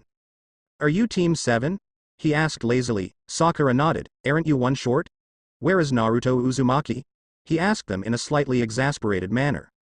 Sakura looked to Sasuke, but saw that he wasn't going to answer, so she decided to tell him what the Junin who came earlier told her to say. Kakashi-sensei. A Junin came in earlier and took him to see the Hokage. Do you know who that was? He looked nice, but he was kind of scary, and he looked almost exactly like Naruto. She trailed off as she thought about what was said. He also told me to mention something about a condition, and October 10th. Do you know what he meant by that? He asked honestly, because she had absolutely no clue what could be so important about the dead last of her class. Kakashi's only visible eye widened for a brief moment before he spoke. Well, do introductions here. Then Naruto will get to do his tomorrow. He told them as they did their introductions. Predicable. At least I got the Uchiha I wanted. He thought to himself about the two genin before him. Be at training ground number 7 tomorrow at 0700 for your test. Also, you might not want to eat breakfast, or you might throw up. He told them as he flickered away to see the Hokage about Naruto. Sakura turned to Sasuke, who had already gotten up to go home. Hey, Sasuke-kun. Could I walk home with you? She asked him hopefully with a slight blush, hoping he had calmed down from earlier. The reaction she got shattered that hope. No, go away, you pest, he muttered in a cold tone, and he glared at her. As he walked away, all she could do was sink to her knees and cry. The one she idolized and placed on a pedestal was being very cruel and mean to her, just like she had been to her teammate. Just then, she felt herself dragged into the depths of her own mind. Once there, she found herself face to face with her inner self. Well, how does it feel now that what you've done to Naruto all of these years is happening to you? Inner Sakura asked her, expecting an answer. Why? Why is this happening? This is all that Baka's fault that Sasuke hates me. She screamed at her underlying ego. This again? How? Pray tell. Is this Naruto's fault?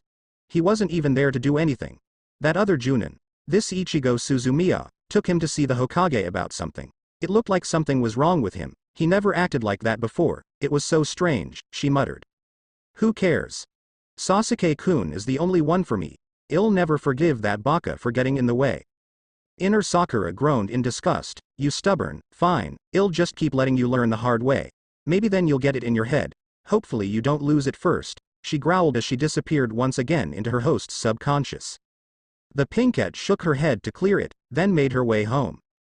Sakura wearily stumbled into the entryway of her house as she called out to her parents, I am home.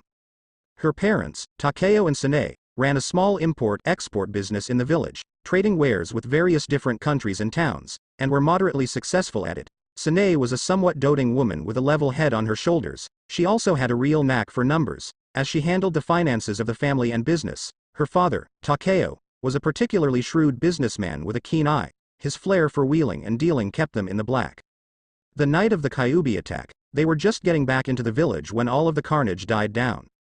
When they heard of the demon being sealed into a newborn baby and the Yondaime's last wish, they knew that the fallen Hokage saw something special in the boy. They honored the final wish and even tried adopting him, but was blocked by the council from doing so, as were the few other families and clans that came forward. They could only watch as the poor boy grew up alone and unloved. with how nurturing Sanae was, it broke her heart to see it. They had a few business dealings with the boy, such as letting him help out in exchange for food or a little extra spending money. His work ethic and knack for quick thinking impressed Takeo so much that he offered Naruto a full-time job with him once he was older, but Naruto declined, saying that he already put them in danger just by being there and he didn't to take advantage of them when they were so nice to him, so he disappeared. The only things they heard of about him were nothing but the same nasty rumors as before, and to make things worse, their daughter, Sakura, had started to spread the same vile rumors and generally make the misunderstood boy's life in school just as bad as his private life. Even worse than that, she was a fangirl of that Uchiha brat that the rest of the village was so keen on spoiling. It made Takeo's blood boil just thinking about how the Uchiha clan are the ones responsible for making sure that Naruto was never adopted. And he knew that the apple didn't fall far from the tree. Sanae was of the same opinion. All that she heard about Naruto from her daughter was that he was annoying, stupid, and the dead last. She admonished her daughter for thinking that way, for not getting to know him for herself. She had hoped that Sakura would be his friend or at least be nice to him, but those hopes were dashed. Takeo had just closed up shop when he heard his daughter come in the door. "Oh, hey there, sweetie." He greeted her in his usual fashion. "Hi, Dad," she responded with a tired sigh that didn't go unnoticed by him. "So, how did your day go? You got assigned to a team today, right?" he asked his daughter. "I can't believe I've got Sasuke-kun on my team." Ino Pig was so jealous, she squealed. Her father, however, was less than enthusiastic about that. He just grunted in acknowledgement, as he never really liked the brat. Every time he turned around, there was someone else lined up to kiss that little brat's ass. The rate at which he was spoiled had quickly become a nuisance. One day, the brat came into his store and expected the prices to be lowered for him. As well, Takeo didn't really jive with that idea, telling him that he wasn't special and had to pay the same as everyone else. Sasuke didn't really like being told that he couldn't have something he wanted. So he complained to the civilian council and trade commissions about him. In turn, they slapped him with fees, suits, and a few with embargoes against him. That brat nearly flushed his and his wife's hard-built business down the crapper because he didn't get his way. The only reason why his small business survived was due to the help of Tuchi Ichiraku and the Ino Shika Cho trio. They started to do their business through him because they heard how he tried to help Naruto, so they decided to help him. After that, he was a firm believer in karma, that you reap what you sow. Honey? What about your other teammate? The way Sakura pulled a 180 from perky to annoyed was a bit disturbing. That Dobi Naruto is just a third wheel on this team. Hell, only get in Sasuke-kun's way. He should even be a ninja. She would have continued on, but she was interrupted by the most unlikely person, her mother. Sanae looked a bit saltly furious. She had sat there and listened while her daughter repeated all of the vile rumors that were spread about the Uzumaki boy, and it ripped her heart to shreds each time. She knew the boy personally, and found him to be one of the sweetest people she'd ever known, if not a total innocent. "Sakura, that boy has done nothing to you but be kind and courteous to you and your classmates, but you constantly cut him down. I've heard of some of your more violent outbursts against him, and I must say that I am very disappointed in you. You just blindly followed along with whatever your friends hear from their parents, who have no idea who that poor boy really is. I met him once, and I must say that he is a very sweet and kind boy." Sakura was struck dumb. Her mother had berated her for her treatment of the Dobi. Again, it took her a moment to get her bearings before she tried to mount a defense. But Sasuke-kun is the rookie of the year, from a famous and wealthy clan, skilled, handsome, and the village loves him, while that baka is dumb, dead last, and a worthless and poor orphan whose parents didn't even want him. She started to rant, but didn't realize that her mouth would get her into so much trouble as she was slapped. "Can you hear yourself, my dear? What has the Uchiha done that was so great? The only reason why he is so skilled is because he has teachers and others bending over backwards and tripping over themselves to help him, while the Uzumaki has had to learn everything on his own with no one to help him." Her father spoke this time. After this discussion wound down and they ate dinner, Sakura took a bath and headed for bed. As she let her consciousness slip, inner Sakura took the opportunity to speak with her. "Now do you see? Even mom and dad told you to be nicer to him. They know more about him than you do and you see him every day," she admonished. Sakura wasn't in a very good mood from being scolded by her parents. "Shut up. This is that baka's fault. He got me yelled at by my parents. Uuggh, God, you are so dense. I am ashamed to be a part of you," she sighed in disgust. Naruto baka," she grumbled in her sleep as her parents listened in. "I can't believe that this village's blind hatred has gotten to our little girl," Sanae whispered while she hugged herself. "What can we do?" Her husband placed a hand on her shoulder. I don't know. The most we can do is wait and pray that this is just a phase she's going through. If this continues on, I don't know what we can do. Naruto's apartment 1720 hours. Ichigo got Naruto into his apartment, laid him down on his bed, and went home. He couldn't believe how callously the boy was treated by his peers. The hatred their parents had for him had infected their children, as well. It was the same intolerance that he and Shina had to contend with in the past, and he didn't like it, not one bit. He thought back to an hour ago, when he met with Naruto's Junin sensei, Kakashi Hatake. He had heard of his reputation as an outstanding shinobi, but from what he saw of the records from when his Anbu team took up guarding Naruto, he held a deep dislike for the famous copy nin. Flashback. 1 hour ago in the HOKAGES office, Sarutobi and Ichigo had just gotten through going over some records on a certain team's mission. Said mission was for an Anbu squad to watch over and protect Naruto, but their performance was pitiful and reeked of foul play. It seemed like Naruto was led into ambushes and they sat there and did nothing. Inoichi had been called in to check on Naruto's mental state, and after a brief jog through Naruto's memories he was satisfied. However, he was highly upset when he came out. Ichigo asked him what was wrong and Inoichi told him about what his daughter had done, again. They continued to discuss what happened after Ichigo knocked Naruto out when Kakashi walked into the office. "What's wrong with Naruto?" he asked in an annoyed voice. The eyes of the 3 other men in the room hardened at his tone. He was assaulted by his peers, and in turn provoked the Kyuubi into responding. Ichigo spoke out in a low growl. He spun around and looked Kakashi in the eye, studying him carefully. Kakashi finally got annoyed. "What?" Ichigo backed off and began to pace in front of him. "I read your file, Kakashi. Genin at 6, Chunin at 10, Junin at 12, and Anbu captain at 14. Very impressive," he noted idly. I am not following what Naruto's condition has to do with me. Hold on. I am getting to that. I have the files and reports on a certain mission your team and yourself had in Anbu days right here, to guard a certain boy, Naruto here. Surely, an elite ninja such as yourself should have been able to thwart some attacks on the boy by civilians and lower-level chunins, right? He added, waving the file folder in front of him.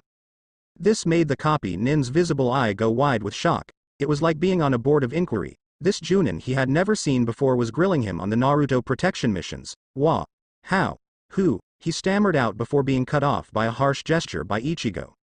Whoim is not important right now and should be the least of your concerns. As for how? Hokage-sama was kind enough to allow me time and access to peruse these documents. How very interesting, he quipped, fitting the copy nin with a gimlet eye. It seems as though your team actually led the boy into ambushes and watched while the beatings happened. They stopped the assailants just short of killing him as to not bring the Hokage's wrath down upon themselves. Where were you when all of this happened?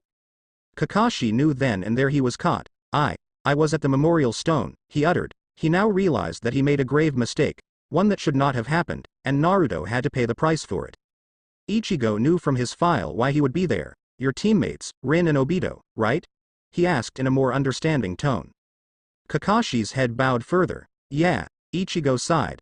I understand the pain of your loss, but to allow it to hamper your performance so badly that an innocent boy has been all but tortured to death on your watch is completely unacceptable. This lapse in judgment nearly cost that boy his life and betrayed the trust Hokage-sama and the Yondaime placed in you. He trusted you, his remaining student, to watch over this boy and you betrayed him. He scowled at Kakashi. This served to raise Kakashi's ire. What do you know about pain? He snarled at the tall blonde. You're just an outsider, who fell into Hokage-sama's good graces. You know nothing of the pain and suffering. Sarutobi had heard enough. Hatake, enough. The elderly Hokage barked out, seething with anger at the insolence of the copy ninja. This young man knows more about pain and suffering than anyone save Naruto. His Entra world was ripped from him, as well as his wife and children. Furthermore, he did not fall into my good graces. Do not insult me in such a manner ever again. I have known this young man for many years and is a person that I trust completely. He has acted as thus out of concern for Naruto, which very few have ever done, to my eternal shame. Kakashi had never seen the Sandaime this angry since the night of the Kyuubi attack. When the council tried to execute Naruto, he felt that discretion was the better part of valor and swallowed his rage. Hokage-sama, I apologize for my outburst. I was out of line with my comments. Good day, sir, he said curtly as he walked towards the door. He paused for a moment as he opened the door. Tell Naruto to come to training ground 7 at 0600 tomorrow morning, he told Ichigo, then walked out the door. As he left, all 3 men let out a collective sigh. Ichigo shook his head. This isn't gonna go over very well, is it? He muttered. Inoichi nodded and agreed with him. I know, but it had to have had it far worse than him, but took it much better. Take you and Naruto for examples. He, however, continuously skips out on his counseling sessions. Sarutobi cleared his throat to get their attention. I believe we should see to Naruto and the status of the seal. Ichigo, he turned toward the younger blonde. Yes, sir, he replied with crisp professionalism. I would like you to test the state of the seal with Inoichi. In short, you'll be going in with him as an insurance policy against the Kyuubi. He nodded. I'll get to see Sake again, he thought gleefully as Inoichi made his preparations for his mind jutsu. After a moment, they were ready. With a nod toward each other, they jumped into the seal. They landed in front of the massive gate that was the demon's prison. They saw Naruto lying on a sort of red furry pillow just inside the gate. They made a move toward him, but a blast of energy forced them back. They heard growling coming from inside the bars and they looked up to see the mighty Kyuubi no Kitsune herself glowering down at them. Ichigo knew he had nothing to fear and he calmed down Inoichi as he walked up to the demoness calmly. Sake, it's me, Ichigo. The demoness stopped growling almost instantly and it began to glow and shrink. The glow died down to reveal a very beautiful woman with crimson hair and eyes, with 9 tails and red fox ears, who was smiling sadly at him. Ichigo-kun.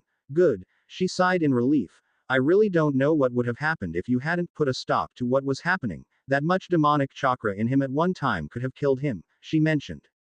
I am just glad that we stopped him before he did something he would have regretted. I'll just work with him on his anger, Ichigo said before Inoichi interjected. If you want, you could send him to me for counseling sessions. I told you before that I am also a therapist and I am better suited for these sorts of things, he reasoned.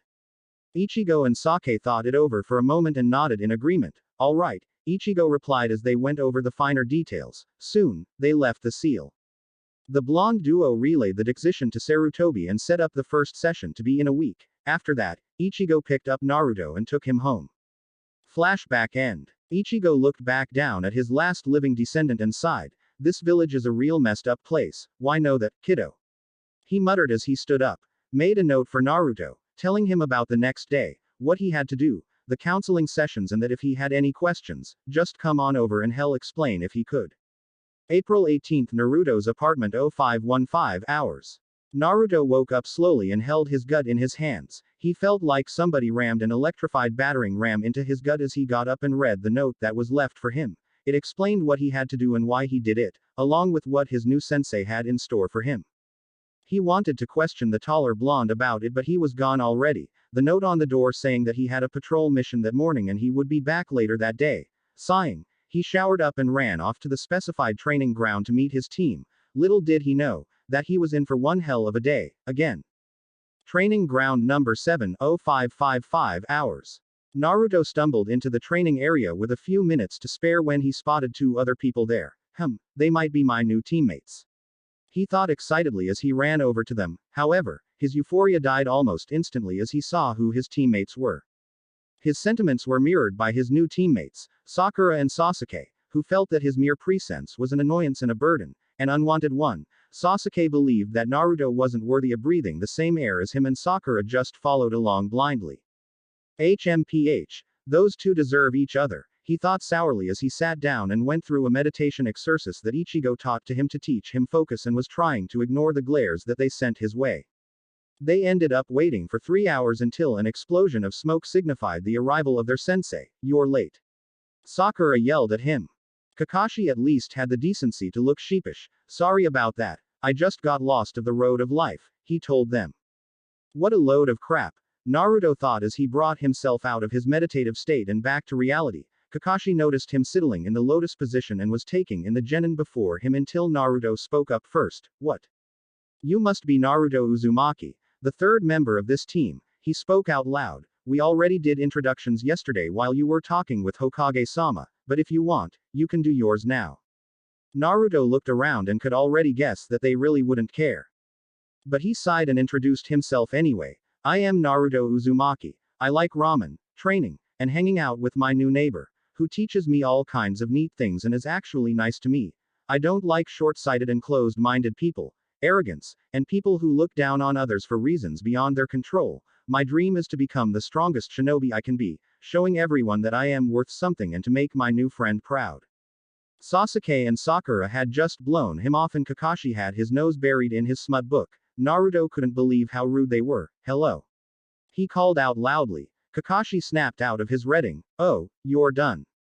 Good. Now we can get to the test, he said, pulling out 2 bells. He explained that they had to get the bells from him by any means necessary. They had until noon to get them and the one who didn't get a bell would be tied to a stump and not be given any lunch.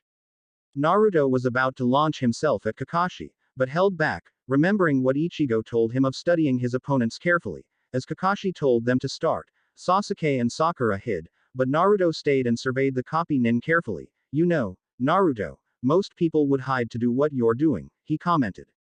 Yeah, and I am not most people, I am me, no one else, didn't you hear me earlier? Was his reply. Well, don't you want the bells? He taunted. I'd be lying if I said I didn't, but I am not stupid enough to attack you without a plan. Well, you'd better come up with one quick, then.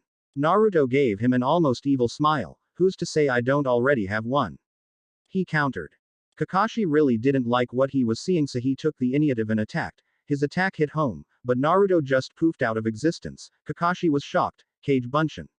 How? He gasped inwardly. A scant second later, scores of clones popped out of the ground under him like demented daisies, latching on to the Junin to slow him down so that the real Naruto could sneak in and grab a bell. He silently thanked Ichigo for teaching him to be patient and use his head for once. Unfortunately, Kakashi was a Junin for a reason, as he quickly figured out what Naruto had planned. He seeped into the ground to shake off the clones that had latched on and popped out elsewhere. Then he began to slaughter the clones wholesale. Despite how well he learned from Ichigo during the past week, he could only improve so much. His taijutsu was pathetic compared to that of the Junins, but he kept at it. After a few minutes, Kakashi finally scored a solid hit to the head and took Naruto down, hard. Kakashi now turned his attention to the other 2 genin and began to stalk them. Sasuke watched the whole affair with a jealous gaze. Those were solid clones, not just illusions. How the hell did that idiot weakling get such a jutsu and not me? He seethed with anger. In the meantime, Naruto stirred and began to recover. Oh, that really hurt, he commented. Of course that hurt, he's a Junin, Naruto-kun. I think that the key to this test is teamwork.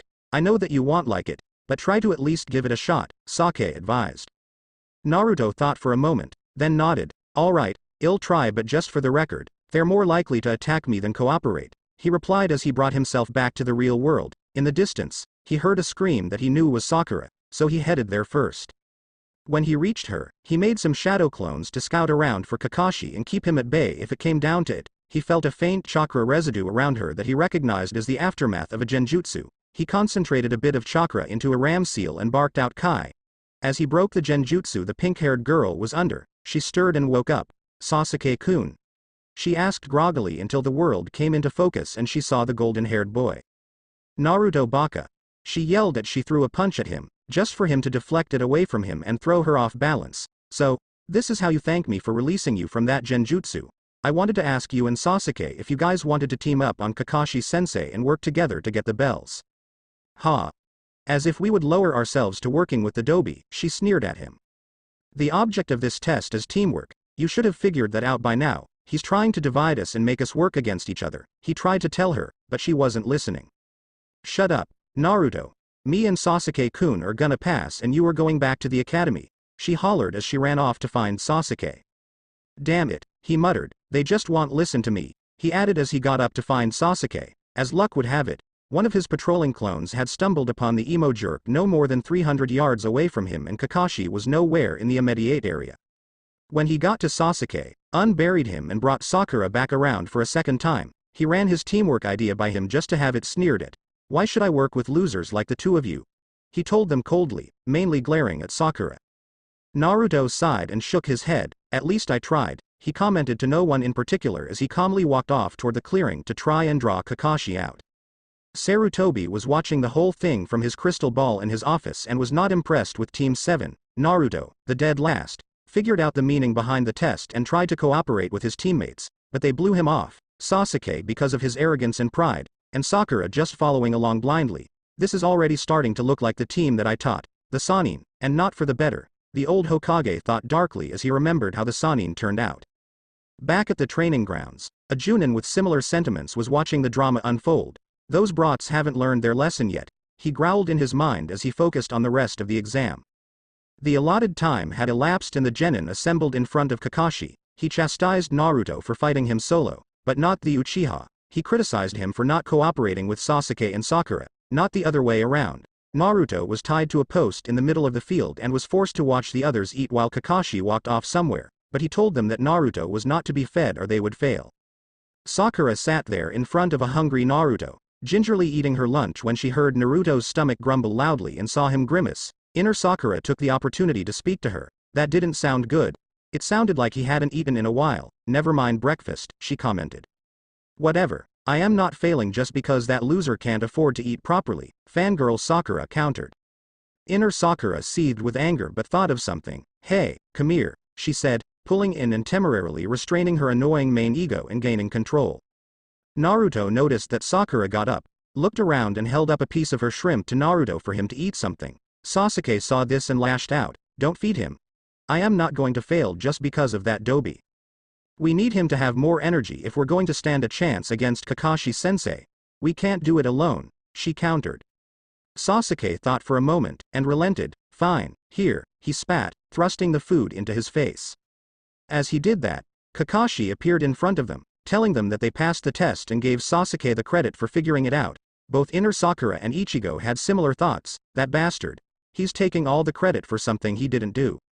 Naruto was confused by Sakura's actions. First she treated him like a plague, but then she feeds him and helps him out. Sasuke, however, he had a good idea of what just happened. That girl, she has a split personality, one that doesn't seem to mind the kid and doesn't like that Uchiha all that much, she deduced. Kakashi had just wrapped up his little speech by telling them when and where to meet and dubbed them Team 7. He then poofed away to parts unknown, leaving Naruto tied to the post. Sasuke got up and got in Sakura's face, just as Inner Sakura lost control and the fangirl persona took over again. You stupid girl. You nearly cost me my chance to avenge my family, he snarled as he raised his hand to slap her. Suddenly, a jet of water from the nearly creek shot out and nailed the raven-haired boy just before the blow struck. Sakura looked around to see the source of the jutsu, just to see the Junin from yesterday with his gloved hand held out and glaring at the stunned Uchiha. What the hell do you think you're doing?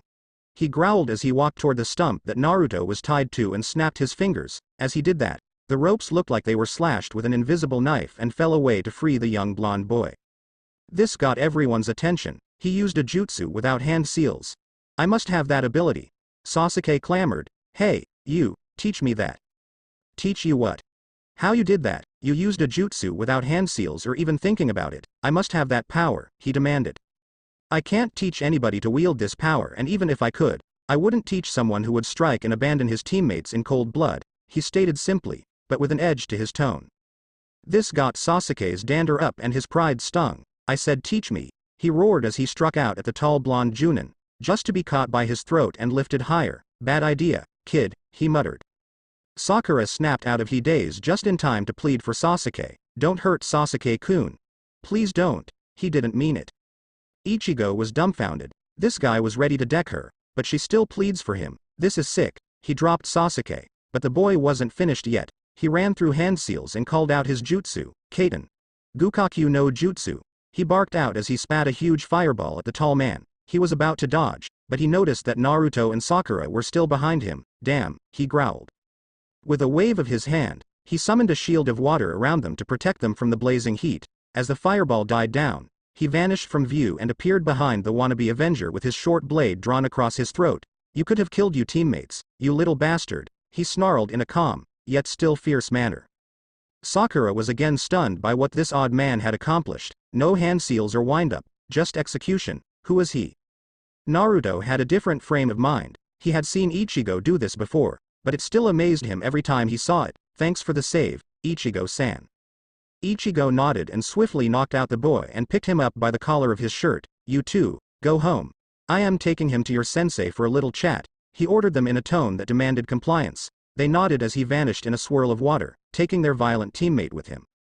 Naruto turned and began to walk home until Sakura stopped him. Naruto, do you know him or something?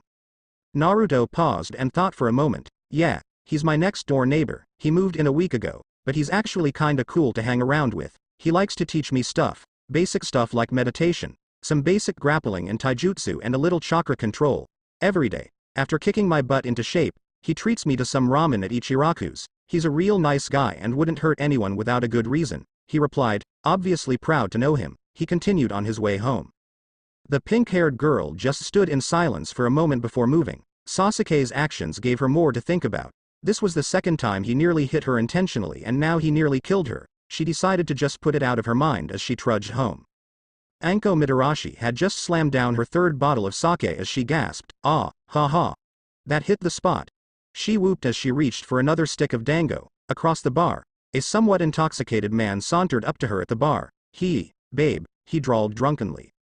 Anko tried her best to ignore the man, but his sake breath and lack of personal hygiene made that kind of hard to do as he kept pestering her. "Ah, come on. Don't you want to have a drink with me?" She snarled, her patience at its end. He attempted to reach out and glomp her, but a hand shot out and clamped down on his shoulder, hard, making his knees buckle. A tall blonde man made his presence known. "Move," was his simple statement, but his gaze was packed with killer intent, causing the man to sober up almost instantly while pissing himself. The man scrambled back to the corner he crawled out of while Ichigo took a seat at the bar next to her.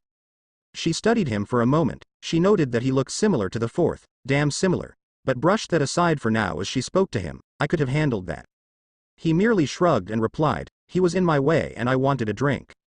She smirked at his response, very blunt and to the point. "I like that, and the way he made that guy piss himself just by looking at him was priceless. Never seen you around before. Name's Anko Mitarashi. What's yours?" He studied her for a moment and replied, "Ichigo Suzumiya. I just got here last week." He answered her simply as he ordered some sake and pork dumplings for himself. The snake mistress eyed his hardware, a ninjutsu of some kind and a kodachi. "He's a kenjutsu user, I'd say, but his build is more like a taijutsu user. Might as well talk some more. He seems interesting," she reasoned. "So, where did you come from?" "Nowhere. Really, just wandered here and there, picking up things as I went along. I finally wound up here and applied for a shinobi position, and got the rank of Junin. The old man asked me to look after a kid named Naruto." This got Anko's attention. She was a member of one of Naruto's protection squads, and she grew kind of attached to the little runt. He was just like her, shunned and hated. Except people were trying to kill him. She always got on edge whenever his well-being was brought into a conversation. She decided to listen a little more before deciding what to do. Ichigo sighed loudly. "Can't tell her the truth," he reasoned, but thought of a way around it. "Poor kid. I know exactly what he is. But that's no excuse to treat him the way he was treated. It reminded me of myself when I was younger. I was treated like a freak because of my unusual abilities," he mentioned, his expression crestfallen and hazed with pain. "I know who you're talking about. I used to be a member of his protection detail some years back. Even when I was hidden, he could still find me and wave at me. Once, he even brought me a flower to say thank you for being nice to him. He's a pretty sweet kid." She chuckled as she recalled those times, as well as the times she rocked him to sleep when he had his nightmares. Ichigo chuckled a bit himself and he drained a bit of the sake from his recently served bottle. "Yeah, he's a pretty cool kid. He spotted me training one day and threw these puppy dog eyes at me, asking me to teach him something." He laughed, but continued, "I taught him some basic grappling, meditation, and chakra control exercises. I swear that kid soaked that stuff up like a sponge. I was shocked to find out that he was the dead last in his class, but that set off a red flag to me. If he were that fast a learner, what the hell has the academy been doing with him?" Anko couldn't help but wonder herself. She knew that they tried to bar him from entering the academy, but she never thought that they would stoop so low as to sabotage his education. "Those bastards, they sabotaged his training," she concluded. "Bingo, he's graduated from there now and on a team, but the sensei leaves a lot to be desired." "Who's the sensei?" "Kakashi Hatake." Anko froze as she heard that name. She remembered how it was Kakashi's Anbu team that relieved hers, and that was when the attacks started again. As if that wasn't bad enough, now that cycloptic bastard is his Junin sensei. She thought. "What about his team?" she asked, almost afraid of his answer. "Some fangirl named Sakura Haruno and Sasuke Uchiha."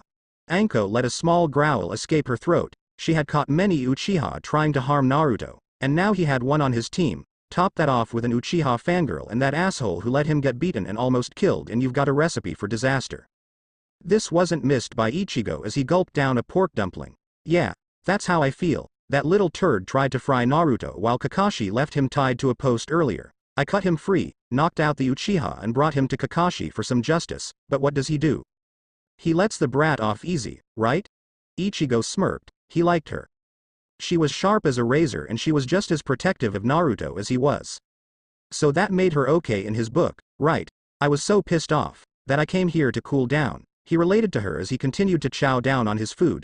The two made small talk and talked shop for a bit. He learned a bit about her. She was a Tokubetsu Junin, 24 years old. The same as him, and this bar was a favorite haunt of hers. He gathered that she had a rather sordid past, so he let it slide. Everyone has a secret or two.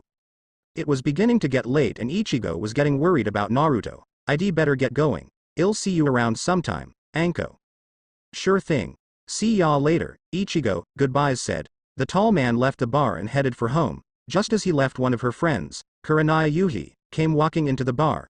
Hey Anko, the crimson-eyed Kunoichi called out. Ah. Kur-chan. She greeted enthusiastically. So, how is it leading a group of brats so far? Kurenai heaved out a tired and haggard sigh. One's almost a mute. One is a total horndog and the Kunoichi is the most timid little thing I've ever met. If it weren't for the eyes, I'd swear she wasn't a Hyuga. Wow. Sounds like a real dream team you've got there, Anko quipped playfully. Kurenai wanted to change gears. So, who was that guy you were talking with? Anko sighed and looked around before answering. She was sure that she could trust Kurenai with this information. You remember how I was part of the Uzumaki Kids guard team, right?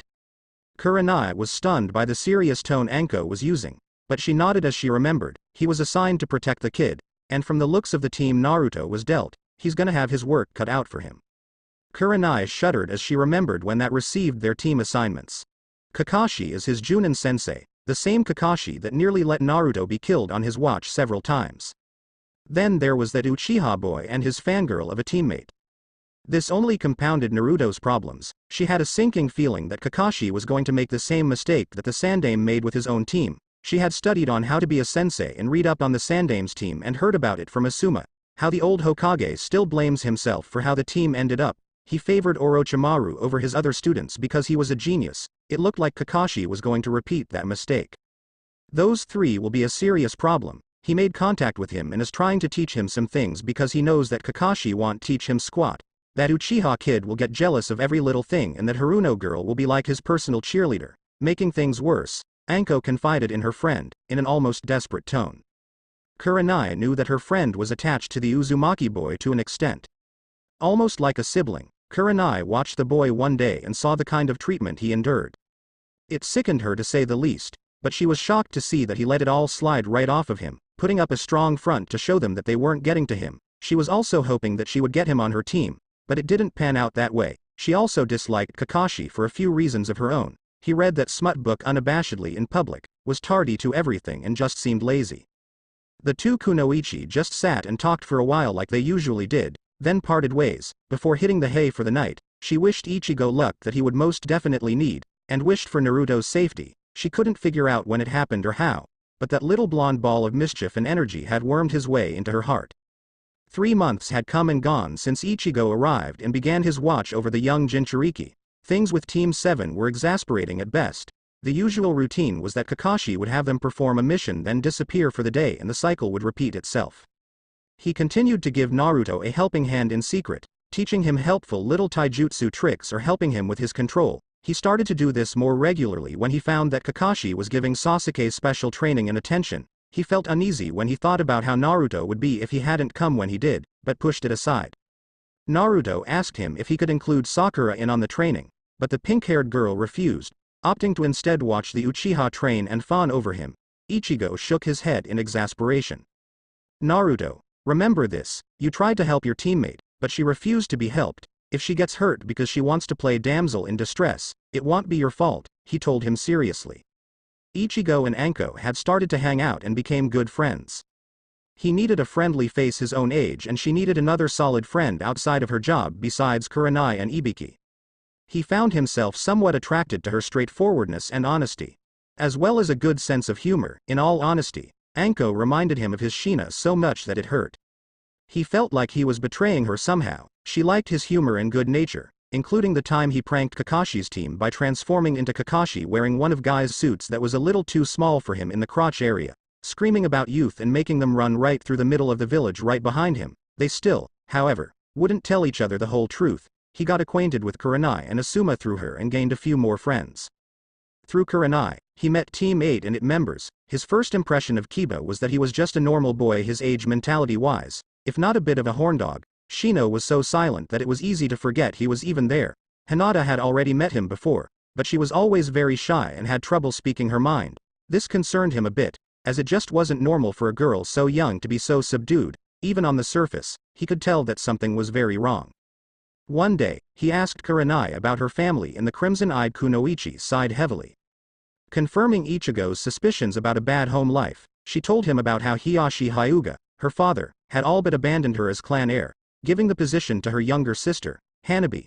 The politics of the clan were somewhat complex, but that still did not excuse what had been done to the girl's confidence. However, he was now more dedicated than ever to repaying his debt to Guren, one of the people who set him free. After one of Team 8's training days were over, he walked up to the Hyuga heir. "Oh, Hinata-chan. Pleasure to see you this fine afternoon," he called to her cordially. Said girl squeaked in surprise, but she turned and bowed politely. Hello. Ichigo-san," she stuttered shyly. How are you, today?" "Oh, I am doing alright. Say, would you mind taking a small stroll with me through the village? I can tell something's bothering you, and maybe I can help." She looked dubiously at the offer, but decided that it couldn't hurt. He seemed friendly and she might get some good advice. "Oh okay," she replied as they made their way down T Street, the hub of commerce in the village. He remembered from a conversation with Kurenai that she loved cinnamon rolls, so he casually steered them toward a bakery. He sniffed the air innocently. Smells nice. Hold on a moment, Hina-chan," she asked her as he bolted inside. A moment later, he came back out with 2 rolls, one for him and one for her, directing her to a bench nearby. "Now, would you mind telling me?" Hinata sighed, sucked in a deep breath, and began to spill some of her story, like how she is treated at home and her life in general. Afterwards, she looked tired and older, more so than any child her age should be.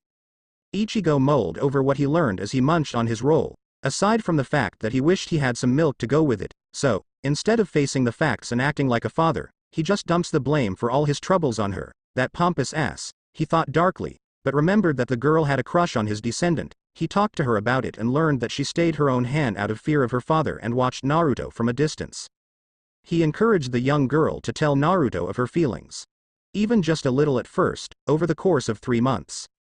Shen started to let herself be known to him little by little. A conversation here, an Ichiraku trip there, all with Ichigo watching over them to make sure that nothing bad happened. Hinata's teammate, Kiba Inuzuka, saw what was going on and was quite unhappy with it. He felt that Hinata belonged to him and had become somewhat possessive over her. He saw them eating out at Ichiraku's one day and decided to go and break it up, along with Naruto's nose while he was at it. As he was stomping down the street with a certain blonde on his hit list, he failed to notice that his sensei was watching the pair as well from across the street. Kurenai knew from the jealous look on Kiba's face what his intentions were. "Kiba, stop right there," she called out. The Inuzuka boy froze when he heard her voice, but kept his fear of her hidden as he turned around. "What is it, Kurenai-sensei?" he asked her, trying to stay civil. "Where do you think you're going? Certainly not to break up an outing between friends over at Ichiraku's." "You're damn right I am. That stupid Dobi has no right to be around Hinata like that. She belongs to me," he snarled, forgetting just who he was talking to. Kurenai couldn't believe what he just said. It was one of the most chauvinistic things she'd ever heard and she refused to hear any more. But she did something that surprised even herself. She slapped the boy. "Kiba Inuzuka. What in the hell is wrong with you? How dare you treat a female, let alone your own teammate, like an object? We're going to have a good talk with your mother and sister about your views on women," the crimson-eyed Kunoichi told him as she dragged him toward the Inuzuka compound. Kiba was now scared out of his mind. Both his mother Sume and sister Hana would turn him into a smear on the wall after they found out about what he was saying about women, his mother especially. Moving on, Naruto was beginning to improve by leaps and bounds under the patient Ichigo. His taijutsu was now more structured due to Ichigo teaching him Muay Thai, Taekwondo, and Jujitsu. Ichigo was told about affinity cards by Anko, and she tested him herself. Naruto had wind and water affinities, just like Ichigo, making the towering blonde smile. This made training him in elemental manipulation that much easier. But Ichigo didn't know any jutsu, as he just made the water and wind to attack at his will. Anko, however, told him that she had it covered for water at least, as it was one of her affinities. Wind was going to be trickier, because wind users were very rare. Sarutobi, however, pointed him towards his son, Asuma. who was a wind user. He didn't have to look far because Team 10 trained in a clearing not far from the one he and Naruto used themselves. One day, Ichigo decided to pay Team 10 a visit. He appeared in front of them with a burst of water. Asuma wondered what he wanted, but Ichigo replied that he'd wait until they were done, but gave a greeting to Shikamaru, who replied back casually, "Asuma, I've got a favor to ask of you," he asked the bearded Junin. "And what do I get in return?" he asked. Ichigo grinned, "I'll teach your team some of my taijutsu if you want, along with other skills of your choosing." Asuma mulled the thought over for a moment, then answered, "Alright, what do you need?" "I'd like for you to teach Naruto some Futen jutsu, just a few D rank, maybe a C rank if you feel comfortable," he told him, explaining the situation with Kakashi and Sasuke, to which Asuma scowled. To him, playing favorites was almost criminal, and it seemed that Kakashi was bent on pampering that Uchiha brat along with the rest of the village. He was glad that someone wasn't doing that and trying to help the pariah who should have been seen as a hero. "You've got a deal. I'd like for you to teach them some of your taijutsu and to talk Ino out of dieting. It's killing her slowly and all because of that Uchiha brat. I've tried and so has her father, but she just won't have it." Ichigo took a quick look at the blonde girl and could tell that the early stages of anorexia had set in. "She's so young, but she looks so skinny," he said, his expression downcast. "I'll do it. I'll see if I can make her a little healthier and beef up your boys while I am at it. Choji has some confidence issues and Shikamaru needs to be motivated more. Ino's condition stems from confidence issues as well. I just haven't seen a girl that young before," he added sadly. Asuma was amazed that he could tell all of this from watching them for a few moments, and that he intended to help make things right, but one question burned in his mind. Thought, "Who are you, though? I've never really met you before," he asked. Ichigo simply smiled. "Ask your father, tell him that I trust you," he told him as he vanished in a whirlwind of water, to the surprise of the genin. Asuma was told the truth, somewhat, of Ichigo. He was told that Ichigo was an uncle of Naruto's that found out about the survival of his nephew and came back to the village to protect the last member of his family. The surname was just a camouflage so that he wouldn't attract attention. Asuma's respect for the man just rose a few more notches. His respect for Kakashi, however, took another blow after he found out that Kakashi was supposed to look after Naruto as per the wishes of the Yondaime, his sensei. So far, Ichigo made good on his deal to help out. He was teaching Choji how to grapple and how to better use his bulk to his advantage. For Shikamaru, he taught him Tai Chi Quan to correlate to his personality, maximum effect with minimal effort. Asuma held his end of the deal and taught Naruto a few D rank jutsu, and AC rank, the Futon, Daitoppa, for toppling enemies and buying your team some time. Ino was a different story. He tried to get her to stop dieting, but she rolled right back to the same argument that Sasuke liked skinny women. At his wit's end, he went to Anko and Kurenai for advice on girls. That was when he had a stroke of genius. Ichigo asked Ino to take a walk with him through the village. "Ino, what are the things that you want in a boyfriend? It's okay to be honest with me, I won't tell anyone, cross my heart," he told her with a gentle smile as he led her to a dango booth for a treat. Ino had never been asked that before. She pondered the question for a moment then answered honestly, "Well, he'd have to be nice, funny, smile a lot, and like a girl for who she is inside." He nodded his head. "Good. Now, if you would allow me another question. Which of these things does Sasuke embody?" he asked her honestly and softly, handing her a dango skewer. She was struck speechless as she tried to justify her crush on the brooding boy who never smiled, never laughed or said anything kind to anyone. The blonde girl sat in silence for a few moments. "Ichigo-sensei, could you walk me home? I need to think on some things." "Sure. Ino-chan," he answered as he ordered a few skewers to go for her to take home with her. Upon reaching her house, he patted her shoulder comfortingly. "Don't worry, Ino-chan. I know you'll figure this out," he added as he disappeared in a burst of water. A week later, she showed up to practice in a better mood and looking a little healthier. Asuma couldn't, for the life of him, figure out what happened, so he asked Ichigo. The tall enigmatic blonde told him that Sasuke is now a thing of the past and that she has grown up a little more. Ichigo showed up for their agreed training and Ino couldn't help but think about the conversation they had that one afternoon last week. She had come to the conclusion that Sasuke wasn't all that she made him out to be after tailing him and observing him without those rose-tinted glasses she had on before. He was rude, kind of snobbish, always frowned and glared at everyone. Without even realizing it, she began to search for someone who embodied these traits, and she came up with a few people who she never would have thought of. Her own teammates were two of them. She was mean and bossy to them, but they still leapt to her defense when Sasuke insulted her. Another was Naruto. She saw him always trying to help his teammates, just for them to brush him off. He even yelled at Sasuke for being mean to Sakura even though she was pretty mean to him herself. The last one was the person who she believed set her free, Ichigo. He saved her from herself and her delusions and from ending up like Sakura might if Naruto weren't there to protect her, battered, abused, and alone. She also stopped her crash dieting, as she saw that it was beginning to hurt her, willing to believe that the boy who truly loves her would like her for who she really is. After training was over that day, she walked up to Ichigo and took him by the hand, dragging him off into town and back to the dango stand they were at the previous week. Ichigo-sensei, I did some thinking about what you said and I wanted to say something to you, she told him, beckoning him to lean down to her height. She then kissed him on his cheek and then threw her arms around his neck. Thank you so much, she choked out. Ichigo was surprised by how the now former fangirl took his advice, but got down on one knee and hugged her gently. You're very welcome. Passers-by couldn't help but smile at the tender scene between the two. The girl continued to cry of a few more moments until she gave out to exhaustion. She had trained hard that day and it had caught up with her. He gently scooped the girl into his arms and carried her back home. Inoichi nearly had a heart attack when he saw his little girl unconscious. But his fears were put to rest when Ichigo explained that she had a long day and was only tired. The two men took her up to her room and tucked her in for the day. Inoichi asked him to stick around until he could grab his coat. In the meantime, his wife Akari gave him some tea while he waited. She thanked him for what he did for her daughter. She struck up a conversation with the young man who she heard her husband mention a few times in the past month. She was told what Asuma was, that he was Naruto's uncle but kept it hidden to better protect the boy. They talked about this and that until a very peculiar question came up. Ichigo-kun, are you currently seeing any of our lucky ladies here in the village?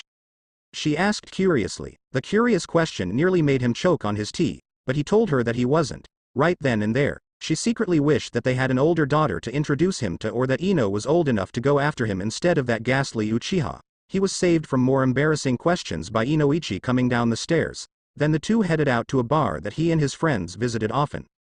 The Nara and Akamichi heads were already there to Inoichi's surprise and they motioned them to their table.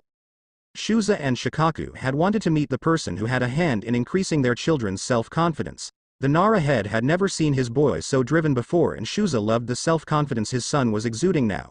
Inoichi was the happiest of all. This young man had broken his daughter's self-destructive and potentially fatal tendencies and gave her a sense of self-worth without the Uchiha brat.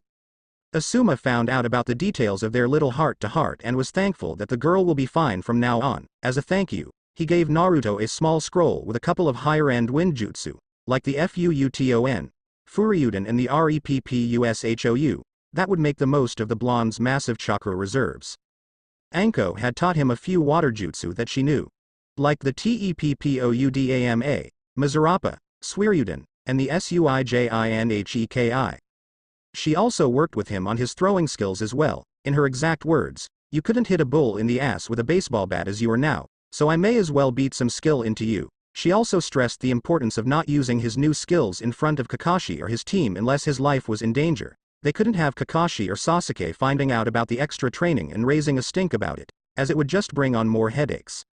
Team 7 was right now on their way to Hokage Tower to receive their mission for the day, with a quiet Naruto in tow. He had since learned to stay silent and let his teammates make fools of themselves while he learned what made them tick and learned to predict what they would say or do. Sakura was still clinging to her fangirl tendencies even after these past few months. She still tried to cling to Sasuke at every given opportunity, just for him to either shove her away, yell at her, or sometimes both. Naruto still tried to at least come to her defense even though his crush on her is long gone just because she was a teammate, only for her to yell or take a swing at him. Sasuke had been receiving special training from Kakashi since the day they became Team 7. The copy Nin, thanks to his implanted Sharingan eye, had a massive arsenal of jutsu to teach the prodigal Uchiha, as well as taijutsu forms that had ripped off from various shinobi from Konoha and many other villages over the years, including that of one Maeda Guy. Ichigo had met the eccentric Junin and his team a month after arriving. While the tall blonde was a bit weirded out by his mannerisms, he knew that Guy was a top-notch sensei by the way he treated all of his students fairly. The Hyuga Biy on his team, Neji, was the previous year's Rookie of the Year, was treated no differently than the dead last of the same class, Rock Lee. In fact, Lee was his personal project. The boy couldn't use ninjutsu or genjutsu to save his life, not due to the lack of talent but due to a rare condition in his chakra coils. The boy refused to give up and it caught Guy's attention. Now, Lee is practically a carbon copy of his sensei, who was teaching him all he knows about taijutsu. What really made Ichigo angry was the fact that Kakashi as good as stole all that hard work and effort and just handed it to Sasuke. The Goken style was sacred to Guy, his and his students' pride and joy. It should have been up to him to determine who learned it, not Kakashi. He had been watching everything that Team 7 did. Kakashi told Naruto to train his control and took Sasuke up to the side and trained him personally while Sakura watched and cheered. Naturally, this infuriated him and the Hokage too, when he filed his reports. Hokage Tower 0830 hours Team 7 entered the tower to receive another mission and proceeded to the mission hall. Kakashi greeted the Hokage and requested a mission of the day. Weeding Mrs. Kuragane's garden, cleaning the Inuzuka kennels, babysitting triplets. The Hokage rambled on as he sorted through the D-rank missions. Naruto sighed audibly. Another boring D rank. Aw man, he lamented mentally, but was careful not to say it aloud. He really didn't want Sakura to start yelling this early in the morning. Sasuke, however, scoffed at the lame picking that were laid before him. I can't get stronger if we keep going on the lame missions. I need better missions if I am going to activate my Sharingan, he scoffed. Iruka was quick on the uptake. You've only just graduated from the academy 3 months ago. You need to complete D ranks for a little while longer before you start asking for higher ranked ones, the school teacher admonished. Kakashi didn't take the upgrading of his prized student very well. This is my team, Chunin. I decide when they are ready, and I think we can handle a C rank. Sarutobi sighed heavily. Very well, he relented. Send in Tazuna, he ordered Iruka. The man that walked through the mission hall doors was staggering drunk, at least in his late 50s, early 60s. What? My life's gonna be in the hands of a bunch of snot-nosed brats. I don't like the looks of M, especially that blonde runt, he blurted out. Naruto was using every bit of self-control he had to hold himself back from throttling the drunk old bastard. Calm down, in with the good, out with the bad, he thought to himself. Tazuna-san. I am a Junin and Sasuke here is pretty good so I think you'll be safe with us, he reassured the old man, straining Naruto's patience even further. They were given the details of the mission from the old man himself. To guard him from bandits and protect him while he finishes a bridge in his home country, the Land of Waves.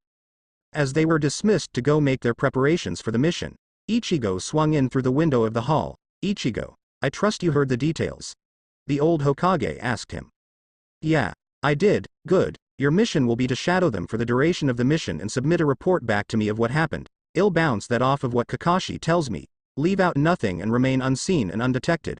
Only intervene if they are in danger of being wiped out. You will be temporarily instated in the Anbu for this, so go see the quartermaster and receive your armor and mask, he ordered. Gotcha, sir, I'll head out and get my gear, then commence my mission. I'll make sure they all make it back, he replied, saluting then vanishing in a gust of wind. Sarutobi sank into his chair and lit his pipe. Well now, Kakashi, let's see how honest you are. Team 7 were on their way to Wave Country with Tazuna in tow. Sasuke was quiet the whole trip, either sulking or glancing around. Sakura divided her time between asking Tazuna questions and talking to Sasuke, who ignored her. Naruto was busy taking in the view, this being his first time this far outside the village walls. Kakashi, as usual, had his nose buried in his smut book, occasionally giggling perversely. Ichigo was trailing them from a distance, but kept them in view. He stayed in the trees and kept his chakra hidden as best he could. His orders were quite clear. To observe Team 7's mechanics, Kakashi's leadership and training methods, and how well they handle themselves. He was not to reveal himself unless the team was in danger of being wiped out. Even then, he was to keep his identity a secret. Apparently, the old man didn't trust Kakashi with Naruto's well-being beyond the village's walls. If his past track records on the guard detail were any proof to that effect, Sarutobi believed that Kakashi would ignore him and further neglect his and Sakura's training just to concentrate on Sasuke. He just needed evidence to bring his glaring deficiencies to light and force him to face the facts. He snapped out of musings as he noticed a strange chakra signature right in front of the team. He caught up to them and stayed hidden, keeping an eagle eye on them. Back with Team 7, Naruto noticed something strange, as well. On the ground off to the side of the road, there was a puddle of water. He looked at the sky and noted that there were no clouds. There hadn't been any rain in weeks and the ground around the puddle was a bit parched. What the hell? That can't be right, he thought as his suspicions were further warranted by Saki's words. Be careful, Naruto-kun, something's not right, I can smell it in the air. Taking her words to heart, he made his way over to Kakashi. Hey, Kakashi-sensei. What, Naruto? He replied in an annoyed tone, geez, I just wanted to ask you something. He thought as he went through with his question. I know you saw that puddle back there. Don't you think it's a little weird to see that on a hot day with no rain for weeks? Just keep your eyes on the path, Naruto, and don't talk unless you have something intelligent to say. The blonde was fuming with indignation at the dismissal. You stupid jackass. I am trying to warn you. He raged at the one-eyed Junin inwardly, but before he could actually say something, two weird nins that he had never seen before shot out of the puddle and lanced toward Kakashi with a razor chain that was stretched between them that they wrapped around him.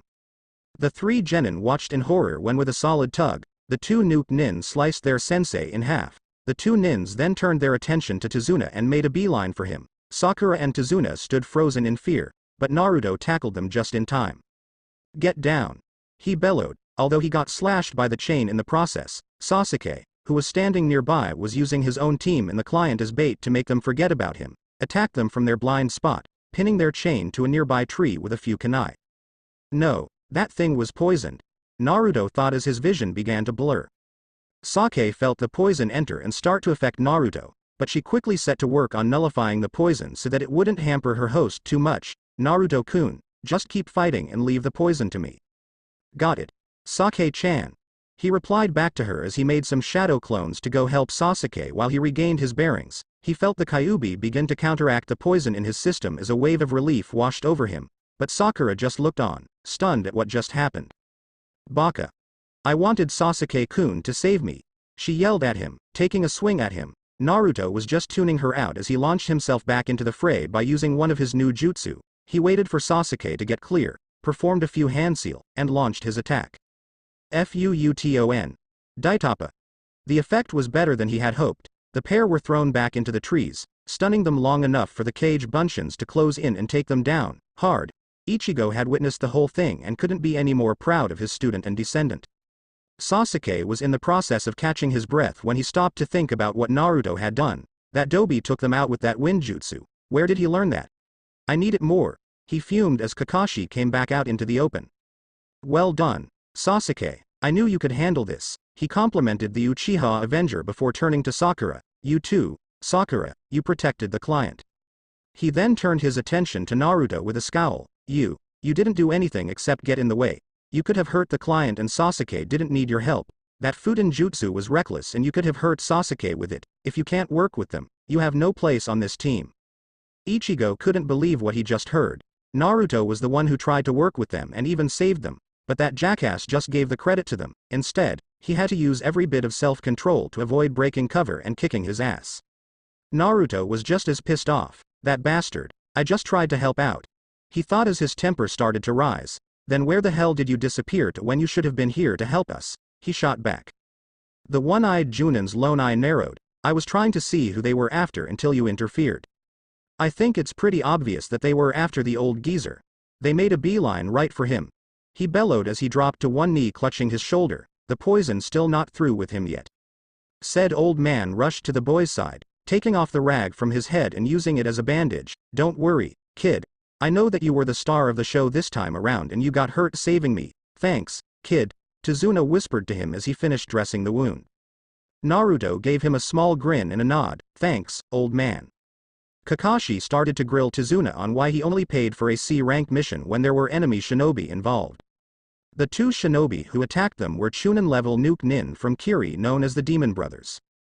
A cakewalk for someone like Kakashi but a real handful for Academy Fresh Genin. Tazuna replied that Wave Country was very poor and couldn't afford to pay for a higher rank mission. He sighed and asked Sakura and Sasuke what they thought. Ignoring Naruto, Sasuke just grunted and said that he wanted to keep going. Sakura was unsure but agreed with her crush. After Kakashi summoned one of his hounds to deliver a message for prisoner pickup back to the village, they picked up and set out again, leaving Naruto behind. Sakura looked back at Naruto as he staggered to his feet to walk after them. She just couldn't figure it out. The boy she ridiculed on a regular basis had just saved her life while her crush seemingly left her to her fate. Naruto grumbled. Would it kill you to wait for me? Freakin' jerks, as he rose to his feet slowly and caught up with them. As the little pug, Pakun, ran beneath him, Ichigo jumped down to intercept him. Here, he said, holding out a scroll. Give this to the Hokage for me. The dog eyed him suspiciously, but saw that he was in the uniform of a Konoha Anbu. What are you doing here? I am on a mission of my own from the old man himself and it involves them, he said, pointing in the direction that Team 7 took off in. I can't say anything more than that, but it has to do with the Yondaime's legacy and Hitaki's irresponsible handling of him, he added. Pakun's face was now grim, as Ichigo, our kitsune, noticed. I trust you know about it, then? The pug nodded slowly. Yes, I do. That fool Hitaki. I told him that his actions would come back to haunt him, it breathed, before it recomposed itself. So, the Hokage finally deemed it necessary to have Hitaki monitored? Ichigo gave the small pug the gravest of nods. He has thus far proven to be a laughable teacher, and it has begun to become a liability that Hokage-sama no longer wishes to allow to continue.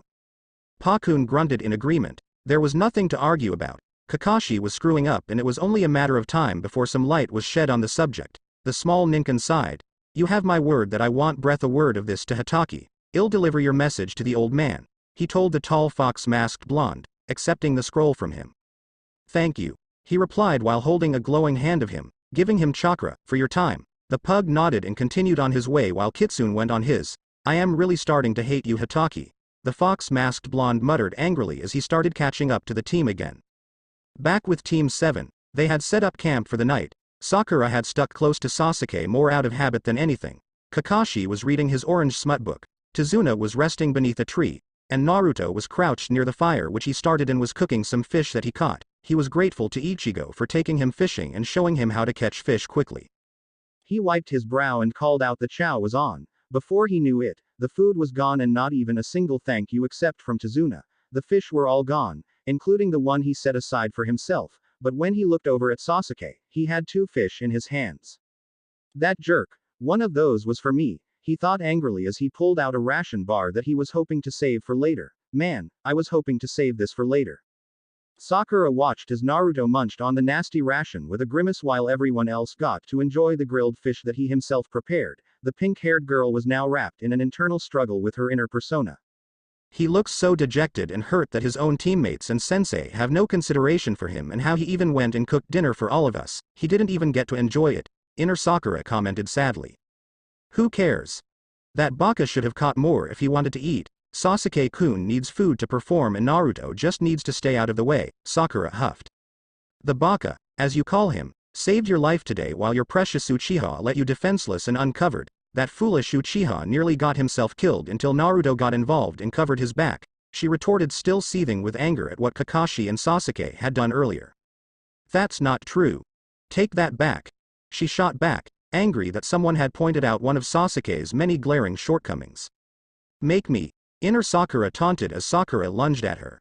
With a well-placed fist, Inner Sakura had subdued the fangirl persona and took control of her body for a few moments. She looked down at her fish and saw that there was enough of it left to give to her teammate. She promptly stood up and made her way over to the log at the edge of their encampment where Naruto sat, preparing something.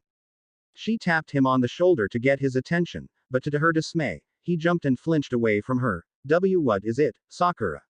He asked, his voice regaining some stability, but still conveying suspicion. What's she up to? She didn't show it, but it hurt not being Sakura-chan anymore. Inner Sakura quite enjoyed it as it showed that someone truly cared for her. Say, Naruto. Would you like to finish this? She asked, but saw the skeptical look on his face. Of course he's suspicious, she's been a total witch to him. She thought while thinking of a viable excuse. I just thought that since you were kind enough to catch and cook dinner, it's the least I could do, she told him, holding out the offered food. Naruto looked her in the eye, eyed the food, then looked back at her and sighed. Thanks, but, no thanks. You eat it and keep your strength up. I don't need Kakashi-sensei or Sasuke blaming me if you get hungry and can't keep up, he told her as he stood up and walked away. Wait, where are you going? She asked. To set some perimeter traps for the night, he told her without turning around, making his way out of the camp. Just before he left her sight, Inner Sakura lost control and the fangirl regained it. Damn. Ran out of time. She cursed as she was shunted off to a corner of her host's subconscious. What is that baka doing? Who cares, as long as he leaves us alone, she thought as she went over to talk with Sasuke. Kakashi may have looked like he wasn't paying attention. But he saw everything that transpired. He also wondered where Naruto learned that Fudanjutsu and some of his fighting style. He was informed that Naruto could barely even defend himself, but during the test, Naruto was giving him a run for his money for a moment and had to fight harder than he had against Sasuke. On top of that, Naruto fared far better than Sasuke against the demon brothers, taking them both down and out. He wanted to know who was helping Naruto and interfering with his team. Naruto came back into the camp after setting his traps and was looking forward to getting a little rest when Sasuke confronted him. Where did you go, Dobi? He demanded. Naruto snorted slightly. Typical Uchiha charm. I see, if you have to know. I was out setting some perimeter traps as an insurance against any more sneak attacks, he answered as he went to unfurl his bedroll. Sasuke wasn't satisfied with that answer. However, as he grabbed the front of Naruto's jacket, where did you learn that ninjutsu and clone jutsu? Who gave them to you? He demanded again. Naruto knocked his hands away from him. That's enough. Cut it out, Sasuke. Why are you angry that I may have learned something that you don't? Sakura saw and heard what was happening, but inner Sakura flared up again. Oh, no you don't. You stay out of this. You'll only make things worse, inner Sakura tried to reason. How dare that baka talk to Sasuke-kun that way? She raged. What Naruto was taught is his own business, not ours. Leave him be. You've done enough to him in recent months. Inner Sakura snarled as she vanished again. Sakura sat down on a log nearby and watched it all unfold. Because you don't deserve it, Sasuke growled at the blonde-haired boy. Oh, and you do. Naruto countered. A loser like you wouldn't understand. I need more power. I need to avenge my clan. Whatever, just leave me alone. I want to get some sleep and you should too, he told him as he climbed into his bedroll. Sasuke fumed with indignation over this, but turned in for the night, as well. Naruto was only asleep for an hour when he felt someone shake him awake. He opened his eyes groggily to see Kakashi crouched over him. We need to talk, Naruto, he told him in a tone that was more of an order than anything else. The one-eyed nin took him slightly out of the camp to talk with him. What is it, Kakashi-sensei? He asked, not really sure what he was so upset about. He caught and cooked dinner, set up some traps to ensure their safety. So what was the beef? I know someone has been teaching you outside of our team's sessions. That wind jutsu only proves it. Now, who's been teaching you? He asked him harshly. Why does it matter so much? Aren't we supposed to be training at every available opportunity and take some initiative? I mean, maybe I've just been putting extra hours into my training and it's showing some results? Don't take me for an idiot, Naruto. How could the dead last improve so much on his own so quickly? That taijutsu looked fairly advanced and I've never seen it before. Fuden jutsu are very rare in our village and they would most likely be beyond your means. Now, who is it? Who's been teaching you? He demanded more forcefully, letting out some killer intent. My new neighbor, Ichigo-san. He lets me train with him when we get the chance and we hang out too, he answered. He was told that if Kakashi had issues with his teachings, then he could deal with him personally. He wanted to keep Asuma, Anko, and the others who contributed in their own little ways a secret to protect them from the council and what he knew they would do. I don't want you seeing him or training with him anymore. You are my student, not his, he ordered. What? But, he's my friend. If he hadn't been training me, there's a good chance we could have been killed. Don't argue with me, that's an order. If I find out that you've been learning from him again, I'll put you on report, he growled at Naruto as he walked back to the camp. Ichigo was listening in on the conversation. He knew now that the copy nin would now be looking for him when they returned.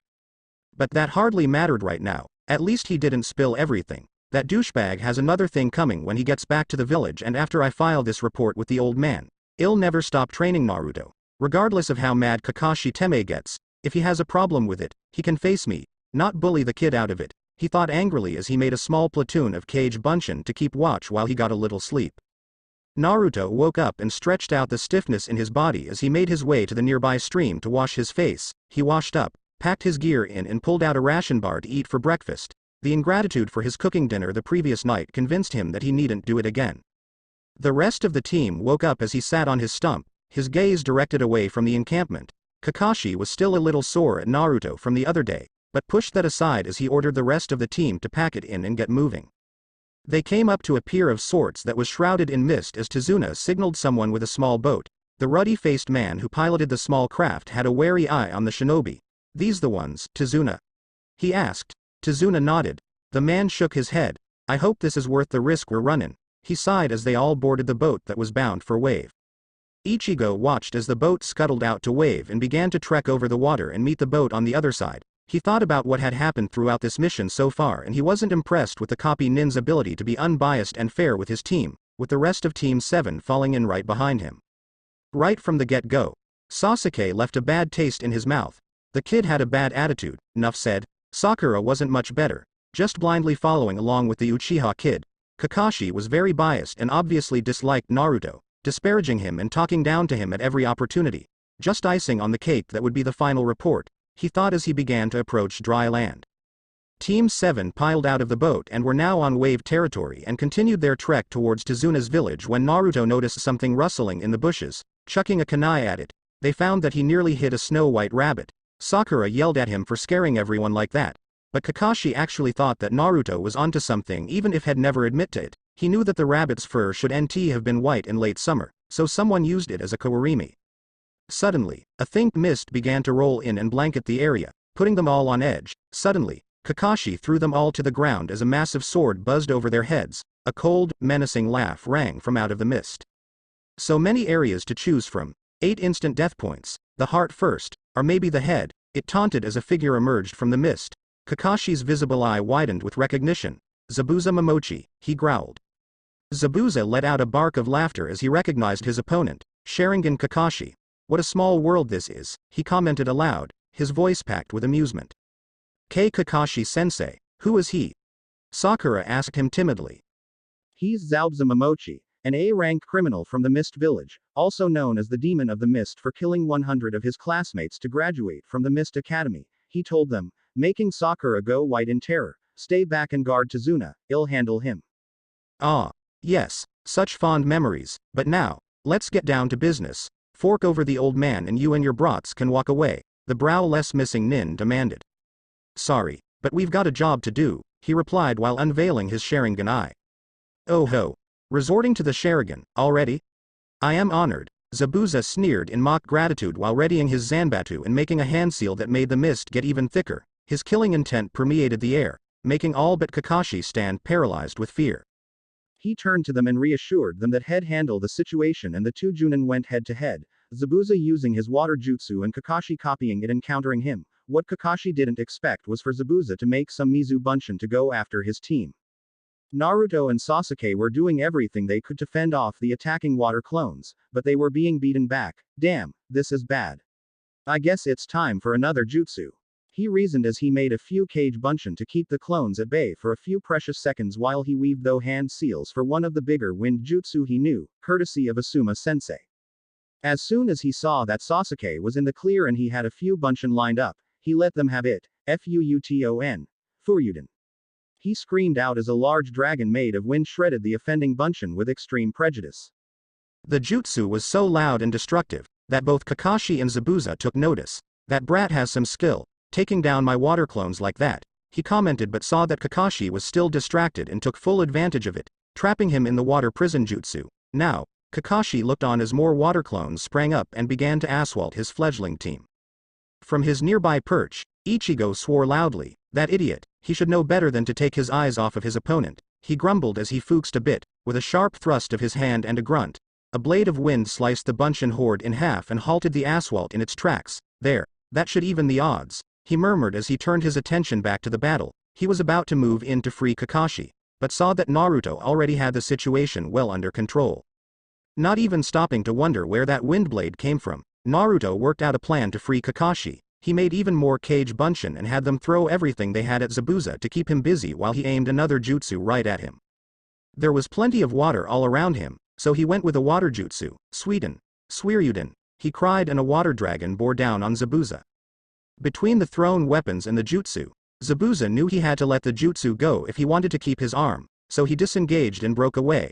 While Zabuza was still trying to get his bearings and figure out how the hell a genin could use 2 higher-level jutsu without keeling over and rip his water clones apart, Kakashi got behind him and put a kunai at his throat.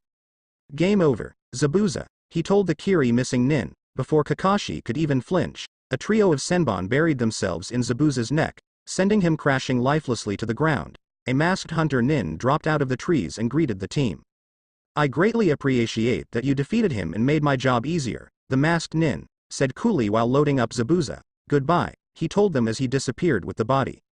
Soon after the mystery Nin hightailed it out of there, Kakashi slumped to the ground from chakra exhaustion. Hey old man. How far is your house from here? Naruto asked since his teammates weren't offering any helpful suggestions. Tizuna nodded. It's not too far from here, only an hour's travel from here, and we're there. I'll lead the way, he offered. Naruto nodded, picked up Kakashi, and looked back at his teammates. You guys coming or what? He asked them as he and Tizuna hit the trail, walking off in the direction of Tizuna's home. Sakura was now very confused. That was twice now that Naruto, the dead last loser and weakling, had succeeded where Sasuke, the rookie of the year and supposedly infallible ninja, had failed. Another thing was that Naruto no longer fawned over her like he used to, opting to ignore her if possible, but still remaining civil. Her inner was constantly raging at her for always disparaging Naruto and never giving him a fair chance. Was she right all along? Sasuke was livid. First, Naruto had taken out the two missed Chunin almost in one fell swoop. Now he saved them and the client from the Mizu Bunshins and freed Kakashi from the water prison himself. He nearly wet himself when that missing nin with the massive sword unleashed his killer intent. But Naruto somehow remained calm. During it all, Naruto used 3 high-rank jutsu, at least B rank and above, that he didn't know. He ran in front of Naruto and stood in his way, grabbing the front of his shirt. Dobi, tell me where you learned those jutsu, he demanded angrily. Naruto wasn't impressed. He knew that Sasuke would throw a tantrum like this and was somewhat expecting it. Now's not the time for this, Sasuke. Let me go and let's get to old man Tizuna's place before dark. Kakashi-sensei needs to rest, he told Sasuke firmly. Since when do I take orders from you, Dobi? Tell me now. I need that power, he shouted angrily before he was cut off by Naruto. To avenge your family, he fincied for him. Yeah, we know. The people who taught these to me are my friends, you know, that foreign F word that you don't seem to get. He told the wannabe avenger as he removed his hands from his jacket collar. Cut it out so we can get to a safe place for the night.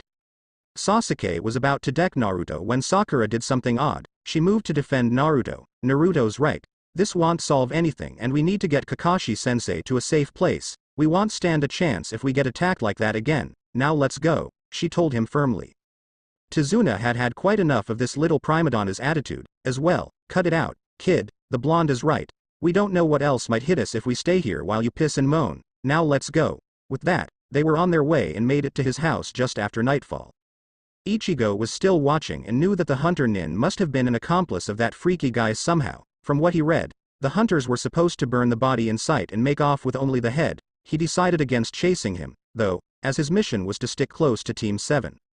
He listened in to the little spat and knew that Sasuke was becoming a problem. His attitude was piss poor, and he was now trying to shake down Naruto for information. He was surprised when Sakura came to his defense against her crush. That was something completely unexpected, but it helped to get the team moving. He found a secluded patch of forest near the old Mon's house and did his nightly ritual. Set traps, make a cage Bunshin security squad, and get some rest.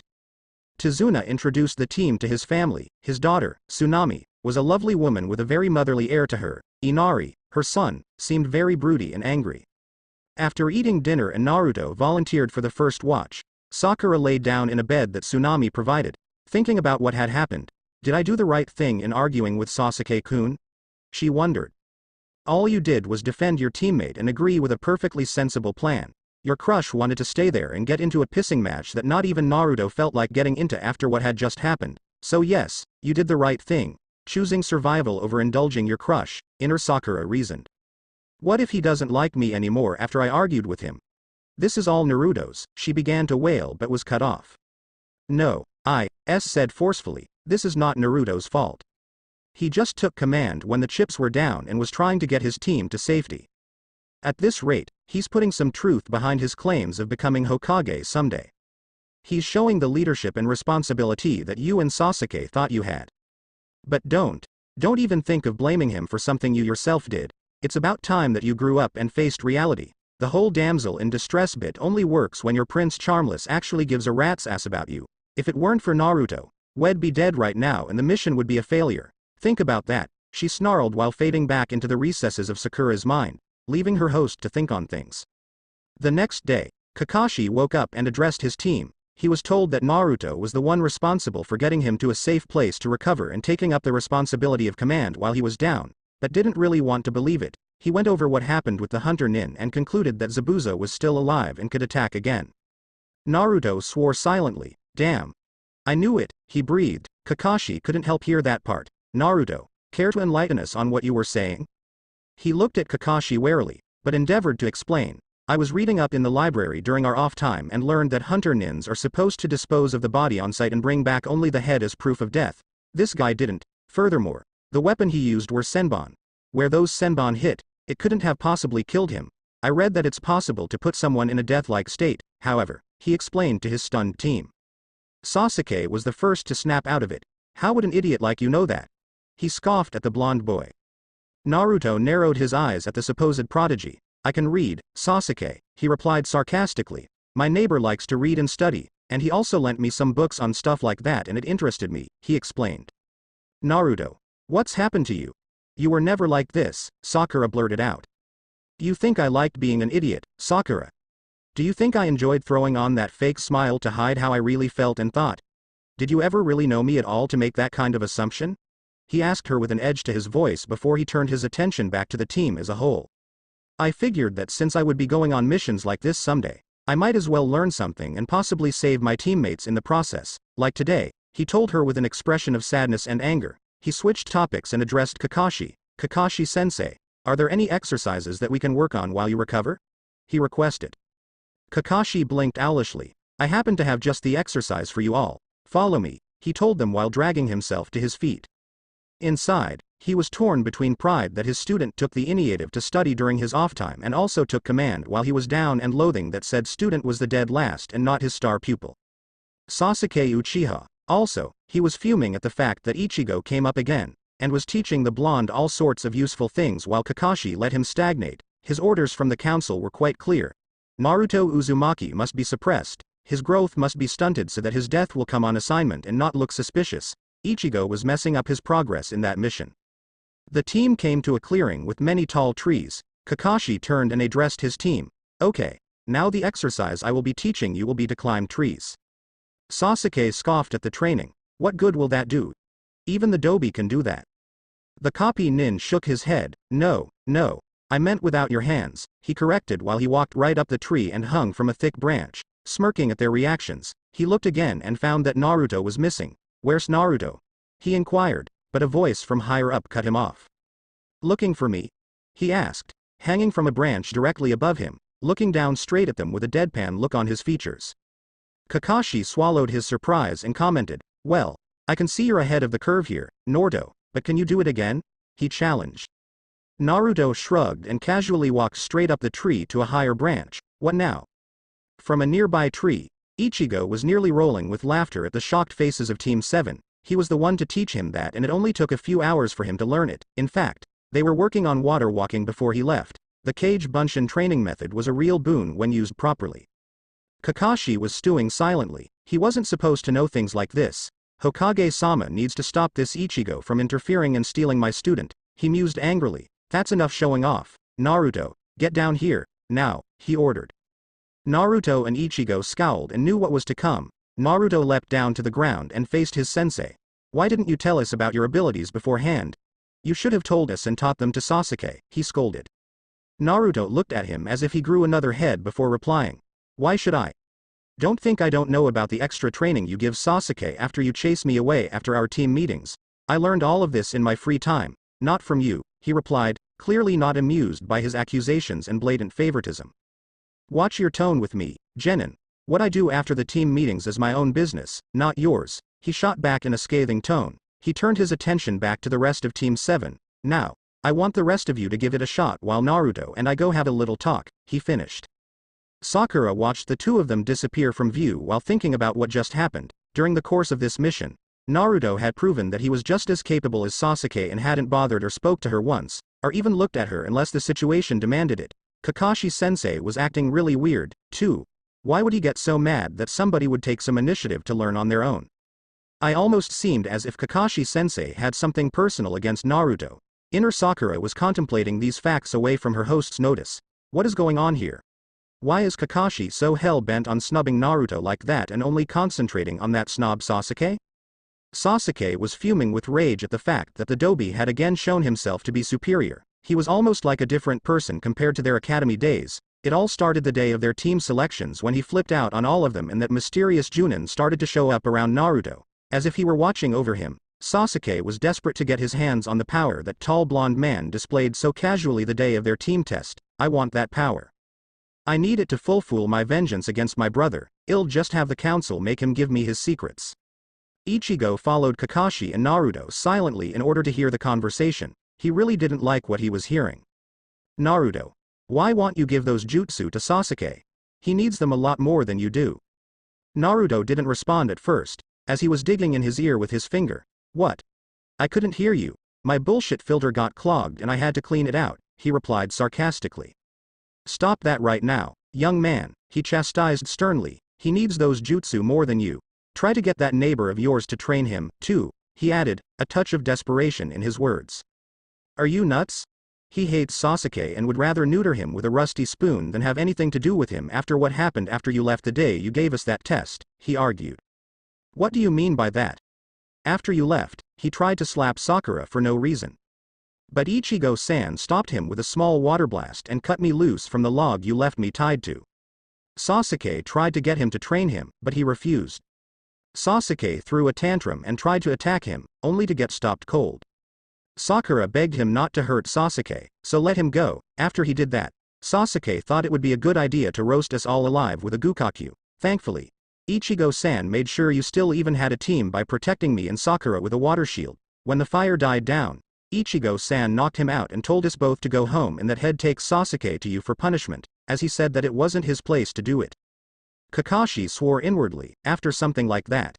Sasuke was lucky that Ichigo only knocked him out even though he was within his right to punish him as he saw fit. It was a very foolish thing to do, attacking a Junin like that, especially an unknown one. He was also lucky that Ichigo didn't go to the Hokage about it and tried to handle it on the lowest possible level.